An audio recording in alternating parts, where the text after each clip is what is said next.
Good evening. कैसे हैं आप सभी लोग? मैं आदित्य आप सबका फिर से स्वागत करता हूं हमारी बेहतरीन से चैनल न्यूमेरिकल वाला पे, जहां आज हम लेके आए हैं आपके लिए चैप्टर 6 के एनसीईआरटी सॉल्यूशंस को। पिछले न्यूमेरिकल्स हमने बहुत अच्छे से किए, काफी कॉम्प्लिकेटेड थे, उन्हें बहुत बेहतरीन तरीके से सॉल्व किया। आई होप आपके अंदर कॉन्फिडेंस धीरे धीरे बिल्डअप हो रहा होगा। जैसे जैसे हमारे बोर्ड्स नजदीक आ रहे हैं, क्यूरियोसिटी भी बढ़ रही है और डर भी आ रहा है।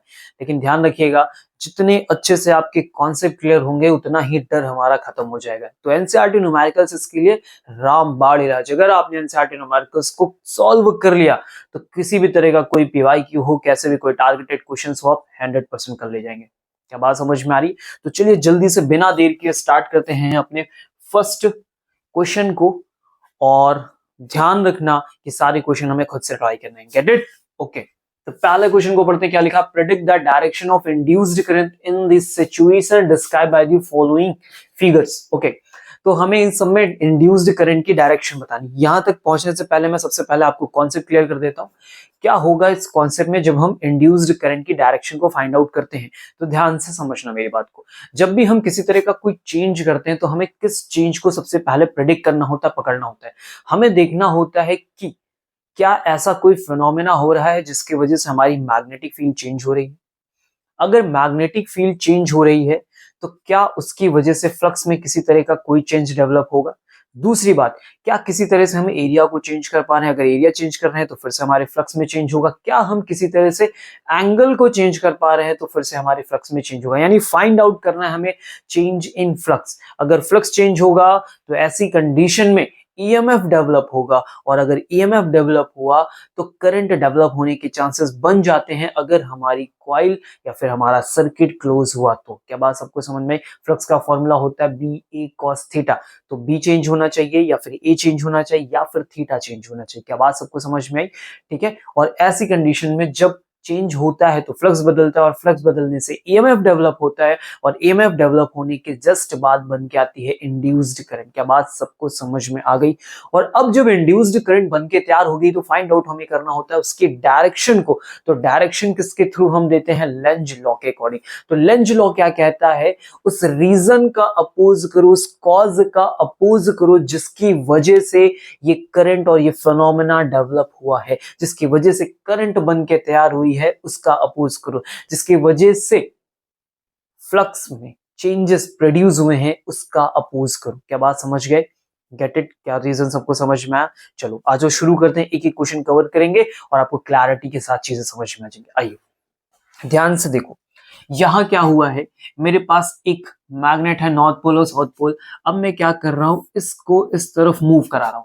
ठीक है। जैसे ही मैं क्वाइल की तरफ साउथ पोल को लेके आ रहा हूं तो जो फील्ड लाइंस के नंबर होंगे वो पहले के कंपैरिजन में ज्यादा होंगे। देखो अभी जो फील्ड लाइंस थी, ठीक है, ऐसे कुछ नंबर्स रहे होंगे। जैसे जैसे मैं इसको क्लोज लाऊंगा फील्ड लाइंस के नंबर इसे कट करना स्टार्ट कर देंगे। क्या बात समझ में आ रही? नॉर्थ से निकलती है, साउथ में एंटर करती है, तो ऐसे करके जो फील्ड लाइंस के नंबर है वो इंक्रीज होते चले जा रहे हैं। क्लियर है? अब क्या बी पहले से स्ट्रॉन्ग हुआ है? 100%। बी क्या हुआ है सर? पहले से इंक्रीज हुआ है। अगर बी इंक्रीज होगा तो क्या फ्लक्स बनना तैयार हो रहा है? और क्या फ्लक्स में चेंज डेवलप हो रहा है? 100%। अगर फ्लक्स में चेंज डेवलप हो रहा है तो क्या ईएमएफ बन के तैयार होगा? Yes sir. और अगर ईएमएफ बन गया है तो करंट बनने के चांसेस है? बिल्कुल है। क्या हमारा सर्किट क्लोज दिख रहा है? 100% सर दिख रहा है। इसका मतलब इंड्यूस्ड करंट बन जाएगी। क्या बात सबको समझ में? क्या बात सबको समझ में? ओके। अब बात आती है कि हम करंट की डायरेक्शन कैसे प्रिडिक्ट करेंगे। तो आप देखो कि रीजन क्या है। रीजन है मैग्नेटिक फील्ड का बढ़ना। तो मैग्नेटिक फील्ड बढ़ी क्यों है? क्योंकि साउथ पोल इसकी तरफ है। That is the actual reason. South pole का कॉइल की तरफ आना एक्चुअल रीजन है मैग्नेटिक फ्लक्स में चेंज होने का। तो साउथ पोल को रोको। रीजन है साउथ पोल का पास आना, तो हमें साउथ पोल को रोकना है।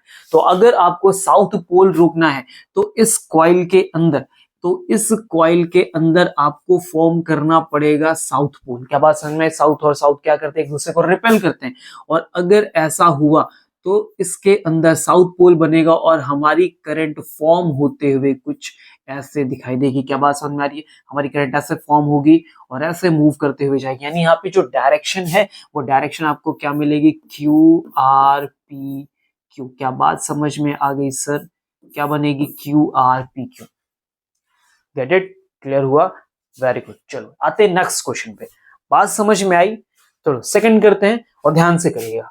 फिर से शुरू करते हैं सेकंड को बिल्कुल बेहतरीन से और ध्यान से समझेंगे। फिर से देखो, फिर से मूवमेंट दिख रहा है आपको, साउथ का मूवमेंट कॉइल की तरफ हो रहा है। अगर ये कॉइल इस तरफ बढ़ेगी तो क्या मैग्नेटिक फील्ड इंक्रीज कर रही है? मैग्नेटिक फील्ड लाइंस के नंबर इसको कट करना शुरू कर दिया, यानी बी इंक्रीज हुआ है। अगर बी इंक्रीज हुआ है तो क्या फ्लक्स में चेंज डेवलप होगा? Yes sir. अगर फ्लक्स में चेंज डेवलप होगा तो क्या ईएमएफ बन के तैयार होगा? बिल्कुल तैयार होगा। क्या करंट आएगी? तो हाँ सर करंट आएगी, क्योंकि हमारी कॉइल क्या है? क्लोज है। हमारा सर्किट कैसा है? क्लोज है। ओके, तो अब इसका रीजन ढूंढो कि ऐसा क्या हुआ है जिसकी वजह से फ्लक्स में चेंज डेवलप हुआ है। तो रीजन है साउथ पोल का इसकी तरफ आना। तो इसे रोकने के लिए हमें अंदर फॉर्म करना पड़ेगा क्या? South pole. क्या फॉर्म करना पड़ेगा अंदर की तरफ? South pole. जैसे साउथ पोल फॉर्म करोगे, जरा ध्यान से देखो, करंट ऐसे रोटेट करना स्टार्ट कर देगी। क्या करेगी? करंट ऐसे रोटेट करना स्टार्ट कर देगी। तो देखो यहां से करंट का फॉर्मेशन कुछ ऐसा दिखाई देगा। क्या आपको बात समझ में आ रही? क्या सबको बात समझ में आ रही? यहां से करंट फॉर्म होगी, यहां से करंट फॉर्म होगी और ऐसे रोटेट करते हुए ऐसा निकल के आएगी। तो क्या डायरेक्शन बन के आई भाई? P R Q. क्या डायरेक्शन बन के आई है इस बार? P R Q. क्या बात समझ में आ गई? तो मैं यहां लिख दूं, यहां रिजल्ट बना है पी आर क्यू का। Get it? अब जरा इस तरफ आ जाओ, यहाँ पे भी इंडक्शन का प्रोसेस होगा। ध्यान से देखो कैसे होगा। यहाँ क्या हुआ है? यहाँ पे भी चेंजेस आए। क्या चेंज आए? नॉर्थ पोल दूर जा रहा है। अगर नॉर्थ पोल दूर जा रहा है तो मैग्नेटिक फील्ड के नंबर्स क्या होने चाहिए? कम हो जाने चाहिए। मैग्नेटिक फील्ड्स के नंबर क्या हो जाने चाहिए? कम हो जाने चाहिए। अगर मैग्नेटिक फील्ड कम हो रही है तो क्या फ्लक्स में चेंज आएगा? बिल्कुल आएगा। ईएमएफ बनेगा? बिल्कुल बनेगा। करंट बनेगी? देखो क्लोज है, सब कुछ क्लोज है, तो करंट भी बन के तैयार हो जाएगा। Get it? क्या बात सबको समझ में आई? ओके, अब रीजन क्या है? ऐसा क्यों हुआ कि मैग्नेटिक फील्ड डिक्रीज हुई? क्योंकि नॉर्थ पोल कॉइल से दूर जा रहा है। नॉर्थ पोल कॉइल से दूर जा रहा है, और अगर नॉर्थ पोल दूर जा रहा है तो उसको रोकना पड़ेगा, और उसको अपोज करने के लिए कौन सा पोल बना ले कि नॉर्थ दूर ना जाए? That is the south pole. That is the south pole. अगर मैं इस तरफ साउथ पोल का फॉर्मेशन कर ले जाऊं तो नॉर्थ पोल को ये अट्रैक्ट करना शुरू कर देगा। क्या करना शुरू कर देगा? अट्रैक्ट करना शुरू कर देगा। ऐसी कंडीशन में जो मेरा रिजल्ट आएगा, जरा ध्यान से देखो, मेरा जो फॉर्मेशन है वो कैसे हो रहा है? इस तरह से। ठीक है, ध्यान से देखिएगा, ऐसे करके रिजल्ट बना। यहाँ पे मेरा क्या बनेगा? South pole. इधर मेरा क्या बनेगा? फिर नॉर्थ पोल बनेगा। अगर इधर साउथ बना तो इधर नॉर्थ बनेगा। तो देखो ये करंट कैसे घूमने वाली है? ऐसे करके देखो, करंट कैसे घूमने वाली है भाई? ऐसे करके। तो क्या बन गया यहाँ पे? Y Z X. क्या सबको बात समझ में आ गई? दो क्वेश्चन क्लियर हुए। Get it? आ रहा है मजा? क्लैरिटी के साथ चीजें समझ में आ रही हैं? ओके, वेरी गुड, बहुत बढ़िया, बहुत बढ़िया, बहुत अच्छे से समझ रहे हैं आप। ऐसे ही आपको समझना है, ऐसा ही करना है, और आगे हम बढ़ेंगे। आपको अगर चीजें समझ में आ रही हैं तो बहुत जल्दी से आगे बढ़ेंगे। ठीक है, क्लैरिटी के साथ आ गई है, चीजें समझ में आ गया है। ओके, चलो आ जाओ थर्ड पार्ट पे। तो थर्ड पार्ट के लिए फिर से हम पेन चेंज करेंगे, और थर्ड पार्ट में क्या लिखा ध्यान समझो। इसने कहा है टैपिंग की जस्ट क्लोज। हो सकता है ये चीज दिखाई ना दे, इसलिए मैं पढ़ के बोल रहा हूँ। टैपिंग की जस्ट क्लोज। ठीक है, यहाँ पे एक टैपिंग की है, उसे जस्ट क्लोज किया गया है, केवल बंद किया गया है। टैपिंग की को क्या किया गया है? क्लोज किया गया। जैसे टैपिंग की को क्लोज करोगे, ठीक है, तो क्या होगा? इस तरह से करंट फ्लो करना शुरू कर देगी। देखो यहाँ से इस तरफ से करंट फ्लो करना शुरू, तो करंट इधर से इधर जाना फ्लो करना शुरू कर दिए। ठीक है, अब क्या यहाँ पे किसी तरह का कोई चेंज आएगा? तो समझो, जब तक टैपिंग की ओपन थी, करंट नहीं था। अगर करंट नहीं था तो क्या कोई मैग्नेटिक फील्ड बनी थी? बिल्कुल नहीं बनी थी। जैसे ही करंट आई, जैसे ही करंट फ्लो करना शुरू किया, मैग्नेटिक फील्ड बनना शुरू की। बिल्कुल। देखो करंट कैसा फ्लो कर रहा है? करंट यहाँ पे ऐसे फ्लो कर रहा है, करंट ऐसे फ्लो कर रहा है। ठीक है, करंट ऐसे फ्लो कर रहा है। तो अगर मैं यहाँ पे करंट की फ्लो की डायरेक्शन में ऐसे थंब रखता हूं तो मैग्नेटिक फील्ड की डायरेक्शन, यानी मैग्नेटिक फील्ड लाइंस यहां से घूम के इसको कुछ कट करना शुरू कर देंगे। यानी अभी तक स्टार्टिंग में यहां मैग्नेटिक फील्ड क्या था? जीरो था। अचानक से मैग्नेटिक फील्ड डेवलप हो गई। अगर मैग्नेटिक फील्ड आई है मतलब मैग्नेटिक फील्ड बढ़ा है। अगर मैग्नेटिक फील्ड बढ़ा है तो फ्लक्स में चेंज आएगा, फ्लक्स में चेंज आया तो ईएमएफ आएगा, और ईएमएफ आए तो करंट आएगा। क्या बात समझ गए? क्या बात समझ में आई सर? एकदम से रिजल्ट तेजी से आया, और जैसे रिजल्ट एकदम से आया तो फ्लक्स में चेंज हो रही है ईएमएफ, और इसके बाद क्या आ गई, तुरंत करंट आ गई। अब बात आती करंट की डायरेक्शन निकालो, अब बात आती करंट की डायरेक्शन निकालो, तो रीजन क्या है, रीजन है मैग्नेटिक फील्ड का बढ़ना। रीजन क्या है, मैग्नेटिक फील्ड का बढ़ना। तो मैग्नेटिक फील्ड का क्या करो, अपोज करो। क्या करो, मैग्नेटिक फील्ड को मुझे अपोज करना पड़ेगा। तो मैग्नेटिक फील्ड को अपोज करने के लिए इसके जस्ट अपोजिट डायरेक्शन में मुझे एक मैग्नेटिक फील्ड लगानी पड़ेगी। जस्ट इसके अपोजिट डायरेक्शन में एक मैग्नेटिक फील्ड लगानी पड़ेगी। तो बात को मेरी समझना, जब मेरा लूप ऐसे करके फ्लो कर रहा था, जब मेरा लूप ऐसे करके फ्लो कर रहा था तो मैग्नेटिक फील्ड इधर बनी, और अब मुझे मैग्नेटिक फील्ड इस तरफ चाहिए। तो इस बार जो मेरा लूप होना चाहिए वो इस तरफ फ्लो करना चाहिए। क्या बात समझ में आ रही, मेरा लूप किस तरफ फ्लो करना चाहिए, ध्यान से देखो। यहां से मैंने जैसे मैग्नेटिक फील्ड की डायरेक्शन बनाई, तो मेरी मैग्नेटिक फील्ड की डायरेक्शन क्या हो रही थी, ऐसे ऐसे करके फ्लो कर रही थी, ऐसे ऐसे करके फ्लो कर रही थी। तो जब मैंने ऐसे फ्लो करना शुरू किया, तो गलत हो गया।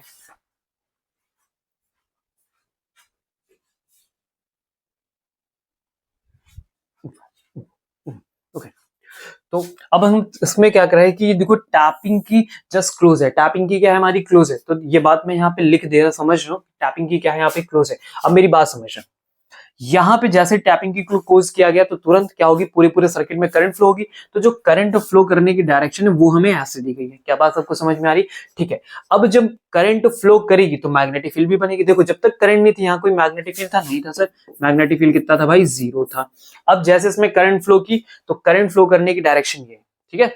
तो चलो करंट फ्लो कराते हैं। तो ये हमने ऐसे करके उंगलियां कल की, देखो ऐसे कल की, तो थंब किधर गया, इधर, यानी इस डायरेक्शन में मैग्नेटिक फील्ड है।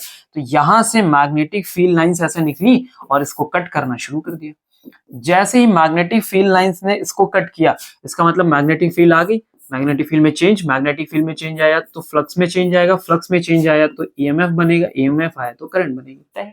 ईएमएफ आया तो क्या बनेगी, करंट बन के तैयार हो जाएगी। जैसे ही करंट बन के तैयार हुई तो डायरेक्शन निकालना है, तो उसके लिए किस तरफ जाओगे, लेंज लॉ के पास जाओगे। लेंज लॉ क्या कहता है, डायरेक्शन पता करनी है तो कॉज का क्या करो, अपोज करो। तो कॉज क्या है, मैग्नेटिक फील्ड का बढ़ना। कॉज क्या है, मैग्नेटिक फील्ड का बढ़ना। तो मैग्नेटिक फील्ड जो है वो इस डायरेक्शन में इंक्रीज कर रही है, तो मुझे अपोज करने के लिए इस तरफ मैग्नेटिक फील्ड की डायरेक्शन लगानी पड़ेगी, मुझे इस तरफ मैग्नेटिक फील्ड की डायरेक्शन लगानी पड़ेगी, ठीक है। तो जैसे ही मैं उंगलियों को कर्ल करूंगा, ध्यान से देखो, जैसे ही मैं उंगलियों को कर्ल करूंगा तो मेरा रिजल्ट बन के तैयार हो जाएगा। क्या बात सबको समझ में आ रही है, क्या बात सबको समझ में आ रही, तो मुझे ऐसे कर्ल करना पड़ेगा।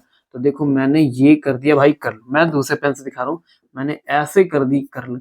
क्या बात समझ में आई, और जैसे ही मैं ऐसे कर्ल करूंगा अपोजिट डायरेक्शन में एक मैग्नेटिक फील्ड बनेगी जो इसका अपोज करेगी। यानी यहाँ पे अगर मैं रिजल्ट लिखने के लिए जाऊं तो मेरा जो रिजल्ट बनेगा वो बनेगा वाई जेड एक्स। क्या बात समझ में आ रही है, कैसे बनेगा, वाई से जेड एक्स की तरफ ऐसा सर्किल घूमेगा। क्या बात समझ गए, get it, okay very good. चलते हैं नेक्स्ट पार्ट पे। तो इस बार इस पार्ट में क्या कहानी है भाई, देखो फिर से, इस बार rheostat setting being changed, rheostat setting being changed, और रियोस्टेट के लिए एरो इधर दिया गया। देखो समझना, इस फिगर में क्या किया गया है, पहले रेजिस्टेंस है, रेजिस्टेंस पे ऐसे पॉइंटर रखा गया, ऐसे पॉइंटर रखा है, रेजिस्टेंस पे ऐसे पॉइंटर रखा है, फिर पॉइंटर को इधर खिसकाया गया। इसका मतलब क्या कर रहे हैं, हम रेजिस्टेंस बढ़ा रहे हैं। क्या हम कर रहे हैं, रेजिस्टेंस को बढ़ा रहे हैं। और जब हम रेजिस्टेंस को बढ़ाएंगे तो क्या यहाँ करंट कम हो जानी चाहिए, बिल्कुल कम हो जानी चाहिए। तो देखो शुरुआत की कहानी में क्या हुआ, शुरुआत की कहानी कुछ ऐसी है कि यहाँ पे क्या बन रही है, हमारी करंट फॉर्म हो रही है, ठीक है। ऐसे करके हमारी करंट रोटेट कर रही है, ध्यान से देखो, ऐसे करंट जा रही है तो ऐसे करंट रोटेट हुई, तो हमने ये करंट बनाई, मैग्नेटिक फील्ड लाइंस की डायरेक्शन इस तरफ में ऐसे बन गई। These are the magnetic field lines, पहले से यहाँ पे थी, ठीक है। अब क्या हुआ, तुमने अचानक से रेजिस्टेंस को इंक्रीज किया तो क्या करंट में चेंज आएगा, इससे तुमने करंट को ड्रॉप कर दिया। जब करंट कम होगी तो क्या मैग्नेटिक फील्ड कम होगी, तो यानी मैग्नेटिक फील्ड को कम करने से हमारे फ्लक्स में चेंज आया। मेरे फ्लक्स में चेंज आने से क्या बनेगा भाई, ईएमएफ, और ईएमएफ से क्या बनेगी, करंट, यानी इसके अंदर करंट इंड्यूस हो जाएगी। इसके अंदर क्या इंड्यूस हो जाएगा भाई, करंट इंड्यूस्ड हो जाएगा। और करंट जैसे इंड्यूस्ड होगा तो वो ढूंढेगा रीजन क्या है, तो रीजन था मैग्नेटिक फील्ड का कम होना।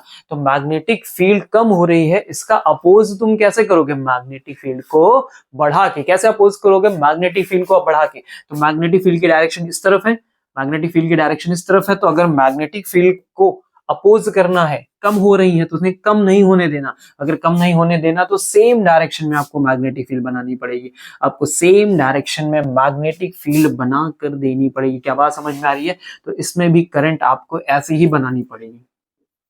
तो ये बना दी हमने करंट की डायरेक्शन। तो किधर से जा रही है भाई, एक्स वाई जेड, कैसे फ्लो करेगी भाई, एक्स वाई जेड में फ्लो करेगी। क्या बात सबको समझ में आ गई, क्या बात तुमको समझ में आई, वेरी गुड, गुड, ओके। चलते हैं सर थोड़ा सा ऊपर लेकर, ठीक है। और अब आगे बढ़ते हैं अपने कैलकुलेशन पे। क्या लिखा है, टैपिंग की जस्ट रिलीज्ड, क्या की है हमने, टैपिंग की को जस्ट तुरंत अभी रिलीज किया है। तो रिलीज करने का मतलब क्या हुआ, हमने ऐसे ओपन किया, देखो यहाँ पे एरो इस तरफ दिखा रहा है, मतलब हमने ऊपर उठाया। तो इससे पहले यहाँ करंट थी, इससे पहले यहाँ क्या था, करंट था, और जैसे ही हमने ऐसे हटाया तो करंट एकदम सडन क्या होगी भाई, जीरो होने लगेगी। करंट अगर सडन जीरो होना शुरू होगी तो क्या मैग्नेटिक फील्ड भी जीरो की तरफ इंडिकेट करेगा। ऐसी कंडीशन में मेरा बी कर क्या गया, डिक्रीज किया, यानी बी में चेंज आया। अगर बी में चेंज आएगा तो क्या फ्लक्स में चेंज आएगा, वेरी गुड। अगर ऐसा हुआ तो ईएमएफ बनेगा, ईएमएफ बनेगा तो करंट बनेगी। बिल्कुल सत्य है कि मैग्नेटिक फील्ड के चेंज होने से फ्लक्स, और फ्लक्स से ईएमएफ, और ईएमएफ से करंट बनेगा। तो यहाँ पे क्या करंट बन के तैयार हुआ, 100% सर करंट बन के तैयार हो गया है। ओके, अब बात करते हैं करंट अगर बन के तैयार हो गया तो डायरेक्शन बताओ, करंट बन के तैयार हुआ तो डायरेक्शन बताओ। तो समझना, ये मेरा क्या है माइनस, और ये मेरा क्या है प्लस। करंट इस तरफ से फ्लो कर रहा था, प्लस से लेके माइनस, ठीक है। तो करंट जब यहां से गया, समझना मेरी बात, जब करंट यहां से गया तो ऐसे करके फ्लो आया करंट का, ठीक है। तो अब जरा समझो, ये करंट ऐसे फ्लो कर रही थी, इस तरह से करंट फ्लो कर रहा है। अगर इस तरह से करंट फ्लो करेगा तो इधर कौन सा पोल बनेगा भाई, नॉर्थ पोल बनेगा। यानी इस तरफ कौन सा पोल था, नॉर्थ। यानी मैग्नेटिक फील्ड लाइंस जो थी, मैग्नेटिक फील्ड लाइंस जो थी वो कुछ ऐसे निकल रही थी, ठीक है। मैग्नेटिक फील्ड लाइंस ऐसे निकल रही थी और इसको कट कर रही थी। अगर इसको कट करेंगी तो यहाँ पे फ्लक्स बनना चाहिए। अब अगर कंटिन्यूअस मैग्नेटिक फील्ड निकल रही तो फ्लक्स में कोई चेंज नहीं आएगा, लेकिन जैसे तुमने करंट को जीरो किया, मैग्नेटिक फील्ड कम होना शुरू हुई, तो क्या हुआ, मैग्नेटिक फील्ड डिक्रीज की। मैग्नेटिक फील्ड डिक्रीज होने से ईएमएफ बना। क्या बात सबको समझ में आई, क्या बात सबको समझ में आई। अब इसके अंदर क्या होगा, करंट इंड्यूस होने की कोशिश करेगा। तो जरा देखो करंट कैसे इंड्यूस होगा भाई, करंट कैसे इंड्यूस होगा। तो इस तरफ तुम्हारा क्या था भाई, नॉर्थ पोल था नॉर्थ पोल। अब नॉर्थ पोल की स्ट्रेंथ क्या हो रही है, डाउन हो रही है। तो अगर मुझे इसकी मैग्नेटिक फील्ड ड्रॉप कर रही है और उसे मुझे बचाना है, तो मुझे उसे क्या करना पड़ेगा, सपोर्ट करना पड़ेगा, किसी चीज का अपोज करना है। वो डिक्रीज हो रहा है, तो डिक्रीज होने का अपोज कैसे करोगे, उसको सपोर्ट करके। तो अगर मुझे उसे सपोर्ट करना है, अगर मुझे उसे सपोर्ट करना है, तो ऐसी कंडीशन में जिस डायरेक्शन में ये फॉर्म हो रहा है उसी डायरेक्शन की मैग्नेटिक फील्ड फॉर्म करके देनी पड़ेगी। उसी डायरेक्शन में मुझे क्या करना पड़ेगा, मैग्नेटिक फील्ड का फॉर्मेशन करके देना पड़ेगा। क्या बात सबको समझ में आ रही है सर, क्या बात सबको समझ में आ रही है। तो इस तरह से यहाँ पे करंट का फॉर्मेशन हो रहा था, करंट का फॉर्मेशन हो रहा था, अचानक से रिजल्ट मेरे जीरो होने शुरू हुए। तो इसी डायरेक्शन में मुझे मैग्नेटिक फील्ड का फॉर्मेशन करके देना पड़ेगा। इसी डायरेक्शन में फॉर्म करने के लिए मुझे यहाँ वापस क्या बनाना पड़ेगा, नॉर्थ पोल बना के देना पड़ेगा। तो नॉर्थ पोल बनाने के लिए मेरी करंट की डायरेक्शन कुछ ऐसी होनी चाहिए। क्या बात समझ में आ रही, ऐसे करके फ्लो करनी चाहिए। तो जब ऐसे करके फ्लो करेगी तो इस तरफ मेरा क्या बन के तैयार होगा भाई, साउथ पोल बन के तैयार होगा। क्या बात समझ में आ रही, इस तरफ साउथ पोल बन के तैयार होगा। तो रिजल्ट क्या बनेगा भाई मेरा, तो रिजल्ट बनेगा एक्स आर वाई। क्या बनेगा मेरा रिजल्ट, एक्स आर वाई। क्या बात सबको समझ में आ गई, क्या बात सबको समझ में आई क्लैरिटी के साथ, गेट इट। ओके, चलते हैं लास्ट पार्ट पे। और लास्ट पार्ट की कहानी में क्या है, बोल रहे हैं current I decreasing at a study rate. एक करंट की वैल्यू डिक्रीज कर रही है लेकिन स्टडी रेट से। एक ऐसा चेंज जो हो रहा है वो कंटिन्यूअस चेंज है। और अगर किसी तरह का कोई चेंज कंटिन्यूअस होगा तो ऐसी कंडीशन में कोई भी फ्लक्स में जो चेंज आपको मिल रहा है वो continuous change with respect to time, यानी कांस्टेंट चेंज मिलेगा। और कांस्टेंट रेट चेंज होगा तो किसी तरह का कोई ईएमएफ का डेवलपमेंट आपको नहीं मिलेगा, किसी भी तरह का कोई ईएमएफ डेवलपमेंट नहीं मिलेगा, तो किसी तरह की कोई करंट का फॉर्मेशन भी नहीं होगा। क्या बात सबको समझ में आ गई, क्या बात सबको समझ में आ गई। चले हम लोग सेकंड पार्ट पे चलें,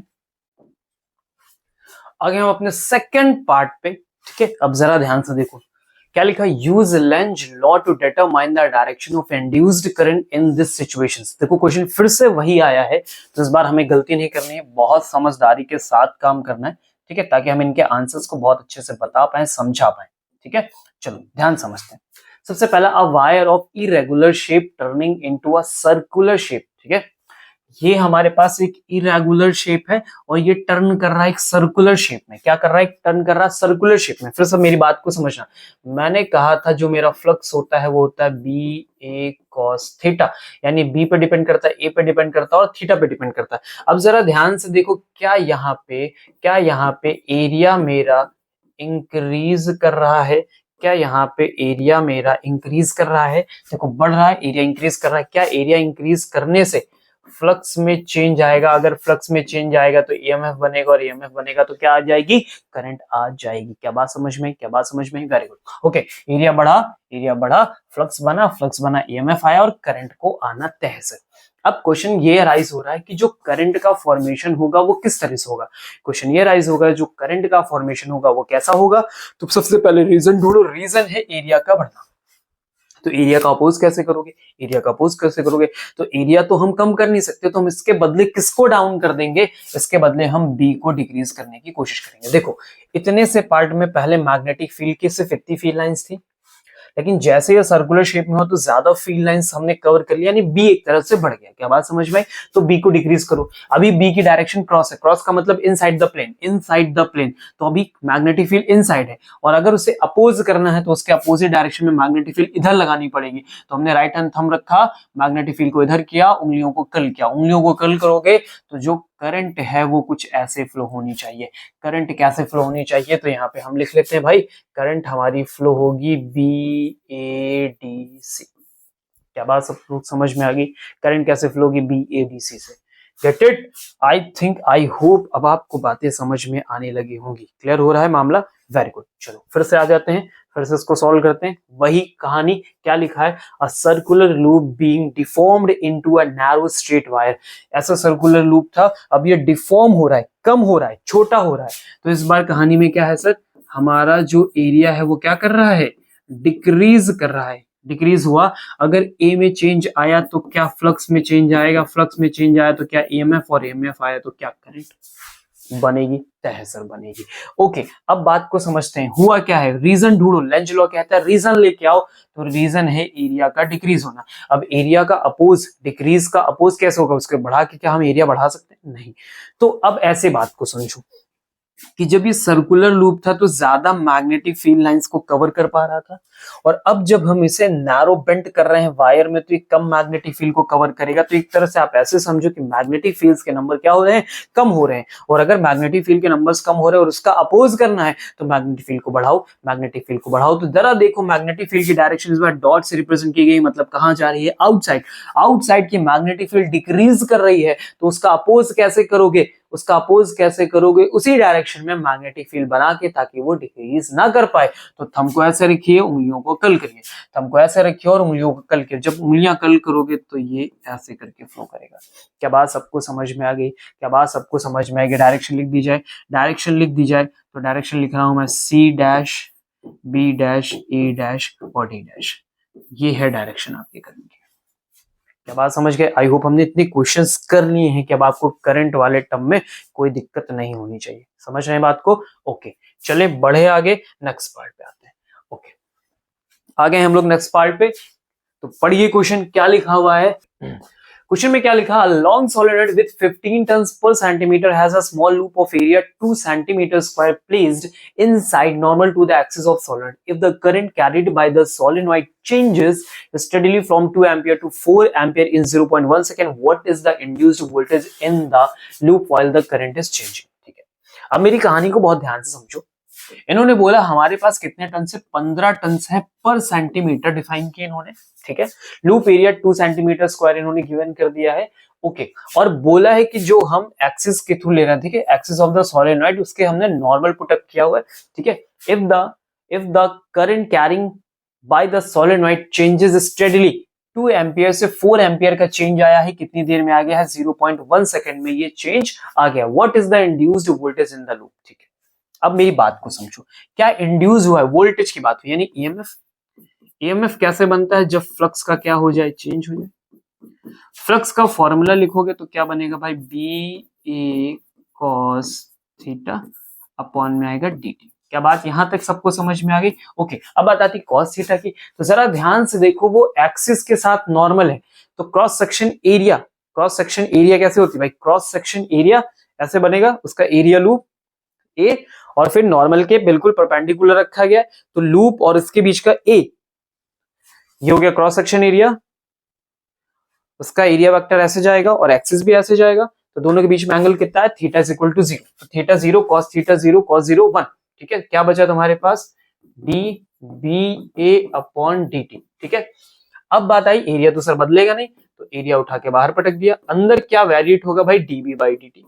अब ये बी किसका है, ये बी किसका है, तो ये बी है सोलेनॉइड का, सोलेनॉइड ने मैग्नेटिक फील्ड बनाई, तो सोलेनॉइड का फॉर्मूला क्या होता है, म्यू नॉट एन आई। क्या यहां तक सबको बात समझ में आई, क्या यहां तक सबको बात समझ में आई, वेरी गुड। ठीक है, आ जाओ इसको थोड़ा और आगे खींच के लाओ। अब देखो क्या अंदर बदल सकते, तो भाई म्यू नॉट तो कांस्टेंट है, नंबर्स तो कांस्टेंट है, क्या बचा तुम्हारे पास, D I by D T बचा, क्या बचा तुम्हारे पास, D I by D t.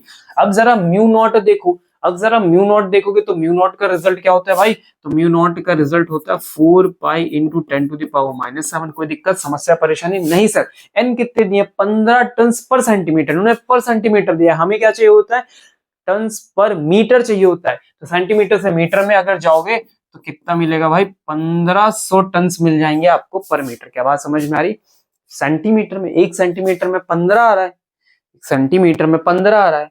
ठीक है, तो 1 मीटर में कितने आएंगे, तो 1 मीटर में कितने टाइम्स हो जाएंगे, 100 टाइम्स हो जाएंगे, तो 1500 हो गए सर। ओके, अब बात आती है D I by D t, तो सर देखो चेंज हुआ है ना, चेंज हुआ है ना, टाइम के साथ 4 से 2 गया है, तो हम यहाँ पे लिखेंगे चेंज 4 माइनस 2 अपॉन में क्या लिखेंगे, टाइम, तो टाइम भाई 0.1 सेकंड इन्होंने हमें दे रखा है। क्या यहाँ तक सबको बात समझ में आई, कोई समस्या परेशानी नहीं सर। ओके, आगे क्या बचा है, आगे क्या बचा, तो देखो हम यहाँ साथ में एरिया लेके आए थे, तो एरिया भाई ले लो साथ में, गलत वलत ना होता कि, तो एरिया कितना गिवन है, 2 सेंटीमीटर का स्क्वायर, सेंटीमीटर को मीटर में बदलना पड़ेगा, तो 10 की पावर -4 लिख देंगे। कोई दिक्कत परेशानी यहां तक आपको, बिल्कुल नहीं सर। तो इसे लिखा हमने भाई 4 पाई। ठीक है, समझना मेरी बात को। ठीक है, अब देखो ये यहाँ पे मेरे पास कितना हो गया 15, और यहां से मेरे पास कितना बचेगा भाई 2, 2 2 जा 4। ठीक है, पहले सारी चीजों को लिख लेते हैं हम लोग, 4 और 0.1, 0.1 मतलब 10 टू द पावर -1, -1 को ऊपर लेके आओगे +1, तो कितना बचा -3। यहां तक कोई समस्या परेशानी, ठीक है, क्लियर हो गया सबको, गेट इट। ओके, अब यहाँ पे देखो, यहाँ पे मेरे पास बचा है 15। ठीक है, अब मैं 15 को क्या करूँ सर, मल्टीप्लाई कर दो, 15 4 से कितना हो जाएगा 60, और 60 को फिर 4 से मल्टीप्लाई कर दो तो कितना हो जाएगा 240, कितना हो जाएगा भाई 240। सिर्फ 15 और इनकी बात हो रही, तो 250 पाई इंटू ये 10 की पावर 2, 10 की पावर -3 में क्या बचेगा, -1 बचेगा, एक और मल्टीप्लाई कर दोगे तो कितना बचेगा 24 पाई बचेगा। ठीक है, दैट्स योर वोल्ट, जो हमने यहाँ से कैलकुलेट करके निकाल दिया। क्या बात सबको समझ में आ गई, are you getting my points, get it.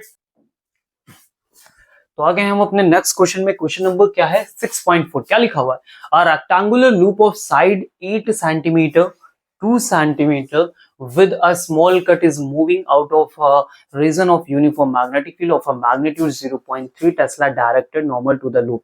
What is the EMF developed across the cut if the velocity of the loop is 1 centimeter per second in a direction normal to the longer side? Second है shorter side of the loop. For how long does induced voltage last in each case? I hope question आपको समझ में आ गया होगा। ठीक है, अब solution समझने पे आते हैं। क्वेश्चन ने बोला है कि एक हमारे पास रेक्टेंगुलर लूप है।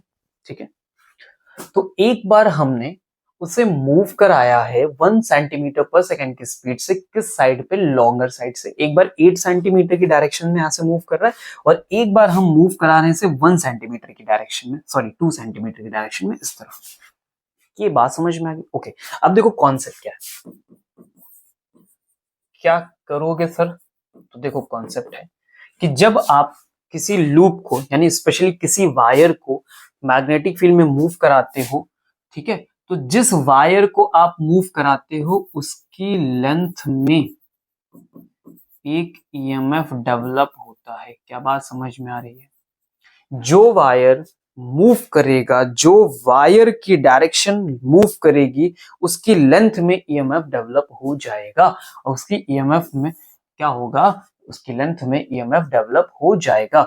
ओके, और उसका फॉर्मूला हम देते हैं E = BF BLV, क्या कहते हैं, इज इक्वल टू BLV, जिसे बोलते हैं मोशनल EMF। क्या बोलते हैं, मोशनल EMF बोलते हैं। क्या बात समझ में आ गई? अब जरा ध्यान समझो, जब ये मूवमेंट हुई है तो ऐसी कंडीशन में 8 सेंटीमीटर मूव हुआ है, ऐसी कंडीशन में 8 सेंटीमीटर की डायरेक्शन ऐसे करके मूव करते हुए गई है, मैग्नेटिक फील्ड ऐसे लगी हुई है और इसके बिल्कुल 90 डिग्री पे मूवमेंट हुआ, बाकी तो सर उसके बिल्कुल ऐसे करके मूव कर रहे हैं।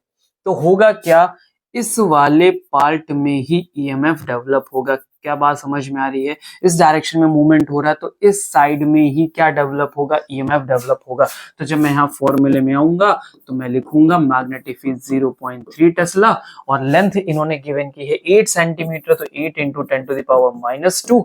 मल्टीप्लाई करोगे उसकी वेलोसिटी से, तो वेलोसिटी कितना दिया इन्होंने, वेलोसिटी दिया है 1 सेंटीमीटर पर सेकंड। देखो ये दिया 1 सेंटीमीटर पर सेकंड, तो 1 सेंटीमीटर पर सेकंड को कन्वर्ट करिए तो कितना मिलेगा भाई, 10⁻² पर सेकंड। आगे बात समझ में, चलो सॉल्व करो इसको भाई। तो 8 3 जा कितना होता है भाई, 24 होता है, तो हो गया 2.4 -2 कितना हो गया, -4। तो आंसर आया मीटर पर सेकंड। इस वेलोसिटी से, मैं वेलोसिटी नहीं निकालना, इस रेट से EMF का रिजल्ट डेवलप होगा, दैट इज द वोल्ट। क्या बात समझ गए? ये मेरा EMF डेवलप होके आ गया। आगे सबको बात समझ में, गेट इट? क्या बात सबको समझ में आ गई? EMF मेरा बन के तैयार हो गया। अब इसी में पूछा क्या, for how long does induced voltage last in each case. ठीक है, दोनों केसेस में जो ये EMF बन के तैयार हुआ है वो कितनी देर रुकेगा। चलो ये बात समझ लेते हैं, जरा समझो। जब आप मैग्नेटिक फील्ड के अंदर हो और इसको लेके जा रहे हो, ठीक है, तो जब ये पूरा रेक्टेंगल इस मैग्नेटिक फील्ड से बाहर निकल जाएगा तो ऐसी कंडीशन में मैग्नेटिक फील्ड 0 होगी और इंडक्शन भी फिनिश हो जाएगा। तो कम से कम कितनी डिस्टेंस इसको चलना पड़ेगा तो ताकि मैग्नेटिक फील्ड फिनिश हो। तो देखो भाई, यहां से मूव कराना शुरू किया तो कम से कम ये जो 2 सेंटीमीटर, ये पूरा 2 सेंटीमीटर मैग्नेटिक फील्ड से बाहर चला जाए। ठीक है, मैग्नेटिक फील्ड में रखे हो, ऐसे खींच रहे हो, तो ये जब तक 2 सेंटीमीटर का पूरा रेक्टेंगल बाहर नहीं चला जाता तब तक मैग्नेटिक फील्ड 0 नहीं होगी। तो कितनी देर 0 होगा, तो ये 2 सेंटीमीटर की डिस्टेंस कवर करनी पड़ेगी। तो time is equal to distance और अपॉन में क्या चाहिए तुमको, स्पीड चाहिए। डिस्टेंस तुम्हारी कितनी है, 2 सेंटीमीटर, तो 2 इंटू 10⁻²। किस वेलोसिटी से तुम मूव कर रहे हो भाई, 1 सेंटीमीटर पर सेकंड से मूव कर रहे हो, यानी 10⁻² से मूव कर रहे हो। ऊपर लेके जाओगे तो कितना बचेगा sir, -2 that is the 2 second. क्या बात सबको समझ में आ गई? कितनी देर के लिए यहाँ पे EMF लास्ट करेगा, 8 वाले में 2 सेकेंड के लिए लास्ट करेगा। Get it? Are you getting my points? Okay, चलो, तो अगर ये बात समझ में आ गई है तो आते हैं सेकंड पार्ट के सॉल्यूशन में। सेकंड पार्ट के सॉल्यूशन में क्या है भाई, देखो इस बार जो मूवमेंट है वो इस साइड से हो रहा है, तो ये साइड कितनी है, 2 सेंटीमीटर की, यानी EMF जो डेवलप होगा वो इस वाले में डेवलप होगा। ठीक है, तो लिखते हैं हम लोग इज इक्वल टू BLV। क्या डेवलप करते हैं हम लोग, इज इक्वल टू BLV। तो यहाँ पे मैग्नेटिक फील्ड की वैल्यू कितनी गिवन की गई भाई, 0.3 टेस्ला। लेंथ कितना गिवन किया गया है इस बार हमें, 2 सेंटीमीटर, 10⁻², और वेलोसिटी हमारी है 10⁻²। फाइनल कितना हो गया, 3 2 6, तो 0.6 इंटू 10⁻⁻4 वोल्ट, इतना EMF बन के भाई हमारा तैयार होगा। क्वेश्चन समझ गए? ओके, अब बात है कितनी देर तक रुकेगा, तो फिर से वही वाली बात, जब इस तरफ से खींचोगे तो जब तक पूरा रेक्टेंगल का साइड बाहर नहीं चला जाता, यानी कितना बाहर जाना होगा उसको, 8 पूरा सेंटीमीटर यहां से लेके यहां तक जब बाहर निकलेगा तब मैग्नेटिक फील्ड फिनिश होगी और तब जाके हमारा EMF बनना बंद होगा। तो इस बार टाइम निकालना है, डिस्टेंस अपॉन वेलोसिटी। तो डिस्टेंस इस बार है 8 सेंटीमीटर की और वेलोसिटी हमने ली है 10⁻²। कैंसिल आउट करोगे क्या मिलेगा भाई, 8 सेकेंड। तो इस बार 8 सेकेंड तक इसके अंदर EMF इंड्यूस्ड होता रहेगा, बनता रहेगा, इतनी देर के लिए लास्ट करेगा। आ गई बात समझ में, क्लियर हुई, कहानी समझ में आई? Very good.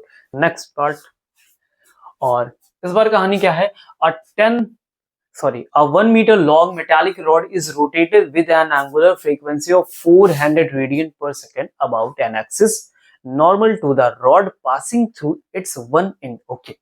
The other end of the rod is in contact with a circular metallic ring. The constant and uniform field of 0.5 Tesla parallel to the axis exists everywhere. Okay. Calculate the EMF developed between the center and the ring. मुझे ये calculation करके देना है कि जो centre है है ना, जो कितना ईएमएफ डेवलप हुआ है उसके सेंटर और रिंग के बीच में।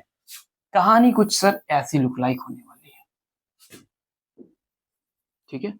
और ये हमारे पास एक रॉड हो गई ऐसे करके, ठीक है। ये रॉड क्या कर रही है भाई, रोटेट कर रही है। थोड़ा अच्छा सा बना लेते हैं हम लोग फिर से। तो अच्छा सा बनाने के लिए फिर तो सर्किल लेना पड़ेगा।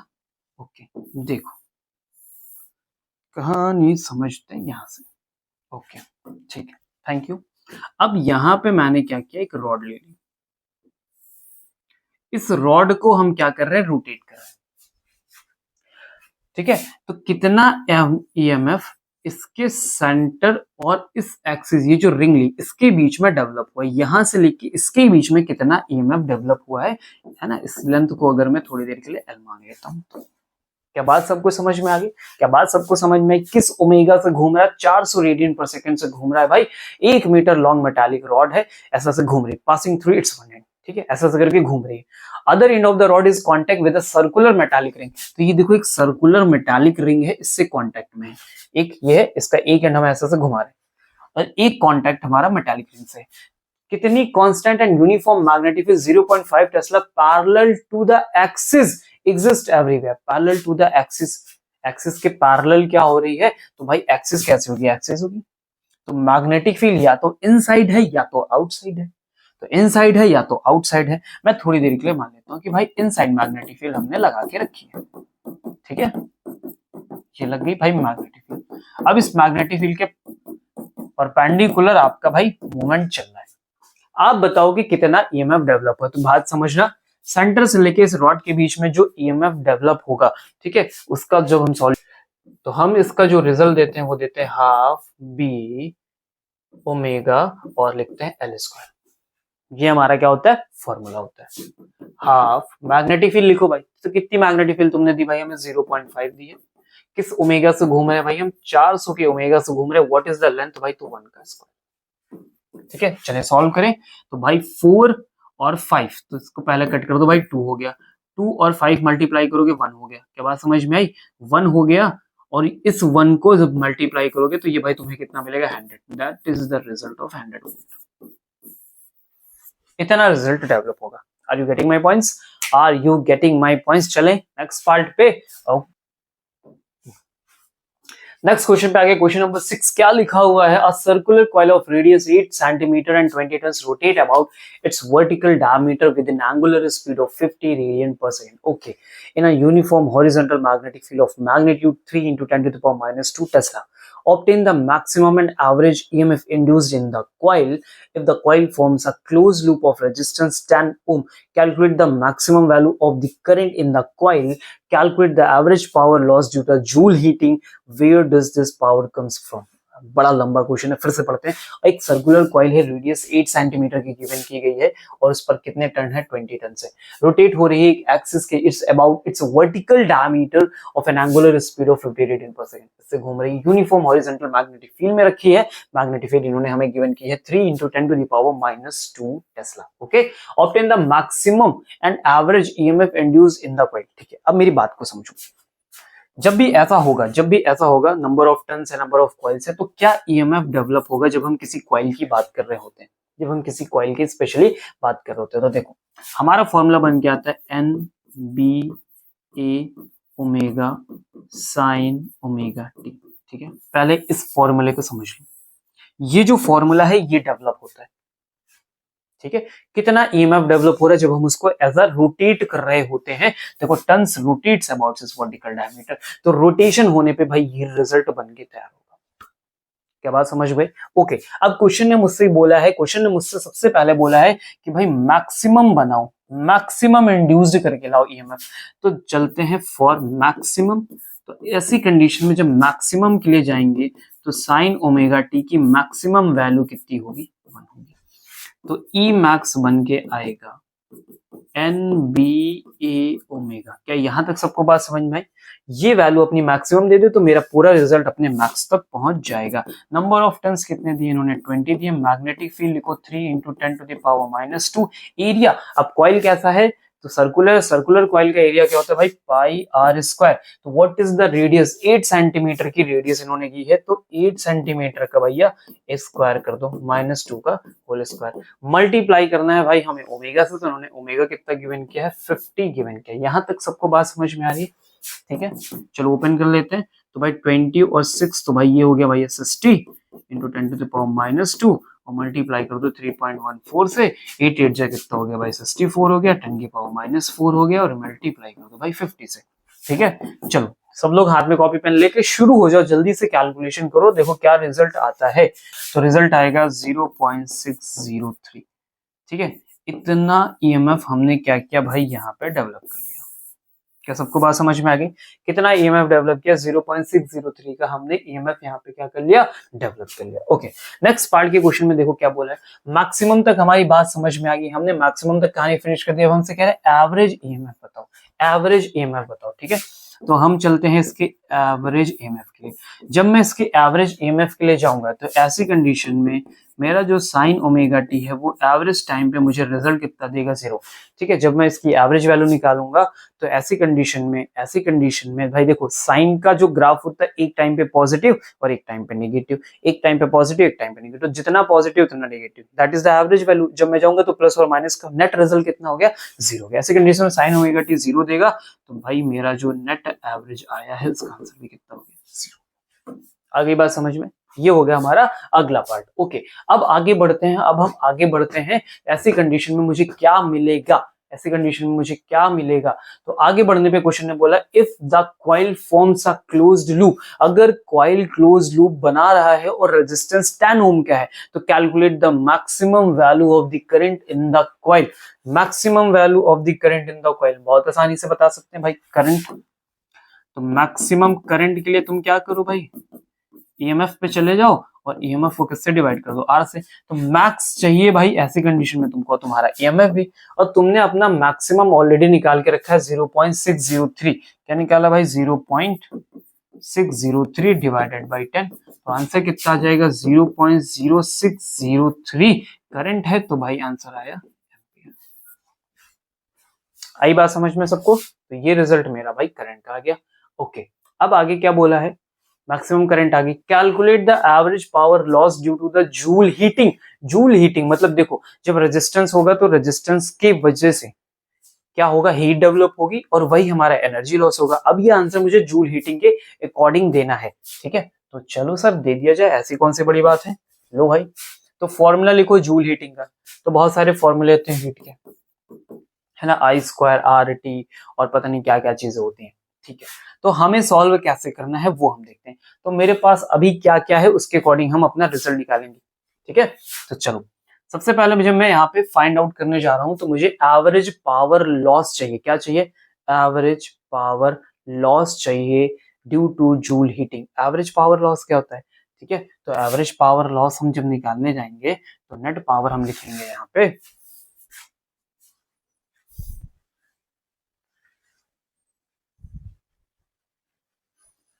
ठीक है। तो नेट यहाँ पे एवरेज पावर लॉस लिखो, तो लिखेंगे हाफ, ठीक है। फिर यहाँ पे पी का फॉर्मूला क्या होता है ऐसे समझो, ठीक है। पी फॉर पावर, पावर का फॉर्मूला होता है V इंटू आई, है ना। तो यहाँ पे ईएमएफ की बात हुई तो इसकी जगह E इंटू आई लिख रहे हैं, ठीक है। तो हमने लिखा E नॉट और फिर इंटू लिखा है यहाँ पे I नॉट, ठीक है। तो हाफ ये हो गया, और अब क्योंकि हम इसको सॉल्व करना चाहते हैं, I नॉट हटा दो, अब इसी के टर्म में कर लेते हैं। तो I इज इक्वल टू क्या होता है, V बाई आर यानी E नॉट बाई आर। तो मेरे पास हो गया E नॉट का स्क्वायर अपॉन में R आ गया, ठीक है। तो लिखो हाफ इंटू, कैसे भी कर लो, वहां से भी कर लो, यहाँ से भी कर लो। तो ई नॉट का स्क्वायर क्या है भाई, 0.603 का होल स्क्वायर, और आर कितना था तुम्हारे पास, 10 था। तो बड़ा सिंपल क्वेश्चन हो जाएगा भाई। 6 एग्जैक्ट मान के चलो कितना हो गया भाई तुम्हारा, 36 हो गया, ठीक है। क्या यहाँ पे, तो भाई यहाँ पे 10 आ गया, यहाँ पे रिजल्ट आ गया 0.36 के आसपास आया, ठीक है। तो इसको करोगे तो भाई तुम्हें कितना मिलेगा, 0.18। 0.18 को 10 से डिवाइड करोगे तो मिलेगा 0.0182 पावर है, तो वॉट में जाएगी। This is your result. आई बात समझ में, ये तुम्हारा आंसर हो गया, 0.018 वॉट का लॉस होगा। आई बात समझ में, वेरी गुड। चलो नेक्स्ट पार्ट में चलो। ओके, तो आगे हम अपने क्वेश्चन नंबर 7 पे, और क्या लिखा है क्वेश्चन नंबर 7 में, जरा ध्यान से देखिएगा। A horizontal straight wire 10 metre long extending from east to west is falling with a speed of 5 metre per second at right angle to the horizontal component of the earth's magnetic field. What is the instantaneous value of the EMF induced in the wire? What is the direction of the EMF? Which end of the wire is at the higher electrical potential? बड़ा simple सा question है, कुछ बड़ी कहानी नहीं। सबसे पहले जो कहा है वो करो। इन्होंने कहा एक हॉरिजॉन्टल स्ट्रेट वायर है, 10 मीटर लंबा है sir, extending from east to west. तो भैया इधर हो गया तुम्हारा ईस्ट और तुम्हारा हो गया इधर west. Is falling with a speed of 5 metre per second, तो नीचे ही गिर रहा होगा भैया, तो 5 मीटर पर सेकंड से गिर रहे हैं। Angle to the horizontal component of earth magnetic field, ठीक है, at right angle to the horizontal component of the earth magnetic field. तो कितना मैग्नेटिक फील्ड के साथ इनका कंपोनेंट बन रहा है भाई? तो एंगल जो है वो राइट एंगल का फॉर्म कर रहे हैं। किसके साथ फॉर्म कर रहे हैं हम? हॉरिजॉन्टल कंपोनेंट के साथ फॉर्म कर रहे हैं, ठीक है। Okay, what is the instantaneous value of the EMF induced in the wire? क्या इंस्टैन्टेनियस वैल्यू आएगी? क्या इंस्टैन्टेनियस वैल्यू आपकी ईएमएफ में बन के तैयार होगी? ठीक है, तो ई इंस्टैंट कैसे निकालोगे? तो ये निकालने का तरीका क्या होता है भाई? जो डेवलप हुआ है वो किसमें हुआ? वायर में। That is the BLV, that is the BLV. ये इंस्टैन्टेनियस का फॉर्मेशन हो गया भाई, क्योंकि एक वायर है तो वायर मैग्नेटिक फील्ड में मूव करेगा तो उसी की लेंथ में ही चेंजेस आएंगे, उसी की लेंथ में चेंजेस आएंगे। तो 10 मीटर का तुमने वायर लिया है, स्पीड भाई 5 मीटर से, और मैग्नेटिक फील्ड किसकी है भाई? अर्थ की मैग्नेटिक फील्ड है। तो अर्थ की मैग्नेटिक फील्ड के साथ तुम्हारा रिजल्ट जो है वो तो कुछ पता नहीं है मुझे।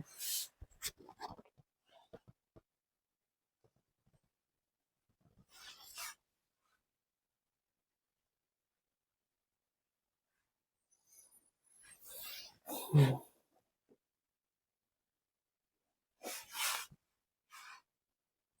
0.30 into 10 to the power minus 4, 0.30 into 10 to the power minus 4.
तो आगे हम लोग अपने नेक्स्ट पार्ट के क्वेश्चन में क्या लिखा? A horizontal straight wire 10 meter long is standing from east to west is falling with a speed of 5 meter per second at right angles to the horizontal component of the Earth's 0.30 10 to the power minus 4 Tesla magnetic field. What is the instantaneous value of the Earth induced in the wire? ठीक है, question ने हमसे क्या बोला पहले वो बात को समझते हैं। हमारे पास एक वायर है, ठीक है, ईस्ट और वेस्ट डायरेक्शन में, ठीक है, वो नीचे की तरफ गिर रहा, हॉरिजॉन्टल कंपोनेंट हमारी जो अर्थ मैग्नेटिक फील्ड है उससे राइट एंगल फॉर्म कर रहा है, ठीक है। तो हमने ऐसे बना ली भाई, परपेंडिकुलर ही होगा, वायर ऐसे गिर रहा, मैग्नेटिक फील्ड हॉरिजॉन्टल कंपोनेंट ऐसे हो गया, ठीक है। तो हमने ले लिया भाई इनसाइड। कोई दिक्कत, समस्या, परेशानी? ओके, अब आगे समझते हैं क्वेश्चन हमसे क्या कह रहा है। क्वेश्चन हमसे कह रहा है कि किस स्पीड से गिर रहा है? 5 मीटर पर सेकंड से गिर रहा है। तो हमने भाई यहाँ लगा दिया 5 मीटर पर सेकंड। कोई दिक्कत? कितना सर लेंथ उसकी कितनी है? 10 मीटर की है, तो भाई हमने वो लेंथ भी यहाँ पे लिख दी। ओके, अब हमें कैलकुलेट क्या करना है? तो पहला है what is the instantaneous value of the EMF induced in the wire. ये जब वायर नीचे की तरफ गिरेगा तो इसमें कितना ईएमएफ आएगा? तो भाई पता है, जब भी कोई वायर किसी मैग्नेटिक फील्ड में मोशन करता है तो उसमें कौन सा ईएमएफ बन के तैयार होता है? मोशनल ईएमएफ बन के तैयार होता है। क्या तैयार होता है? Motional EMF. मैग्नेटिक फील्ड कितनी दी है? तो मैग्नेटिक फील्ड भाई दी है 0.3 into 10 to the power minus 4।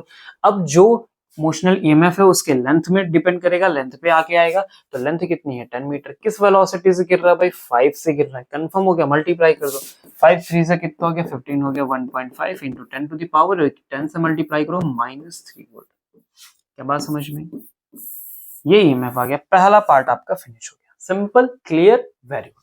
Okay अब क्या है, what is the direction of the EMF, EMF की डायरेक्शन क्या होगी, ईएमएफ क्या पूछा है, डायरेक्शन क्या होगी। तो चलो फ्लेमिंग का रूल लगाते हैं, तो फ्लेमिंग आ जाओ। मैग्नेटिक फील्ड, देखो वायर किधर गिर रहा है तो मोशन को रिप्रेजेंट करता है, ये मैग्नेटिक फील्ड को रिप्रेजेंट करता है, ये रिप्रेजेंट करता है करंट को, ये करंट को, ये मैग्नेटिक फील्ड को, ये मोशन को। मोशन मेरा वायर का कैसा नीचे की तरफ है, नीचे की तरफ है, नीचे की तरफ गिर रहा है। क्या बात सबको समझ में आई।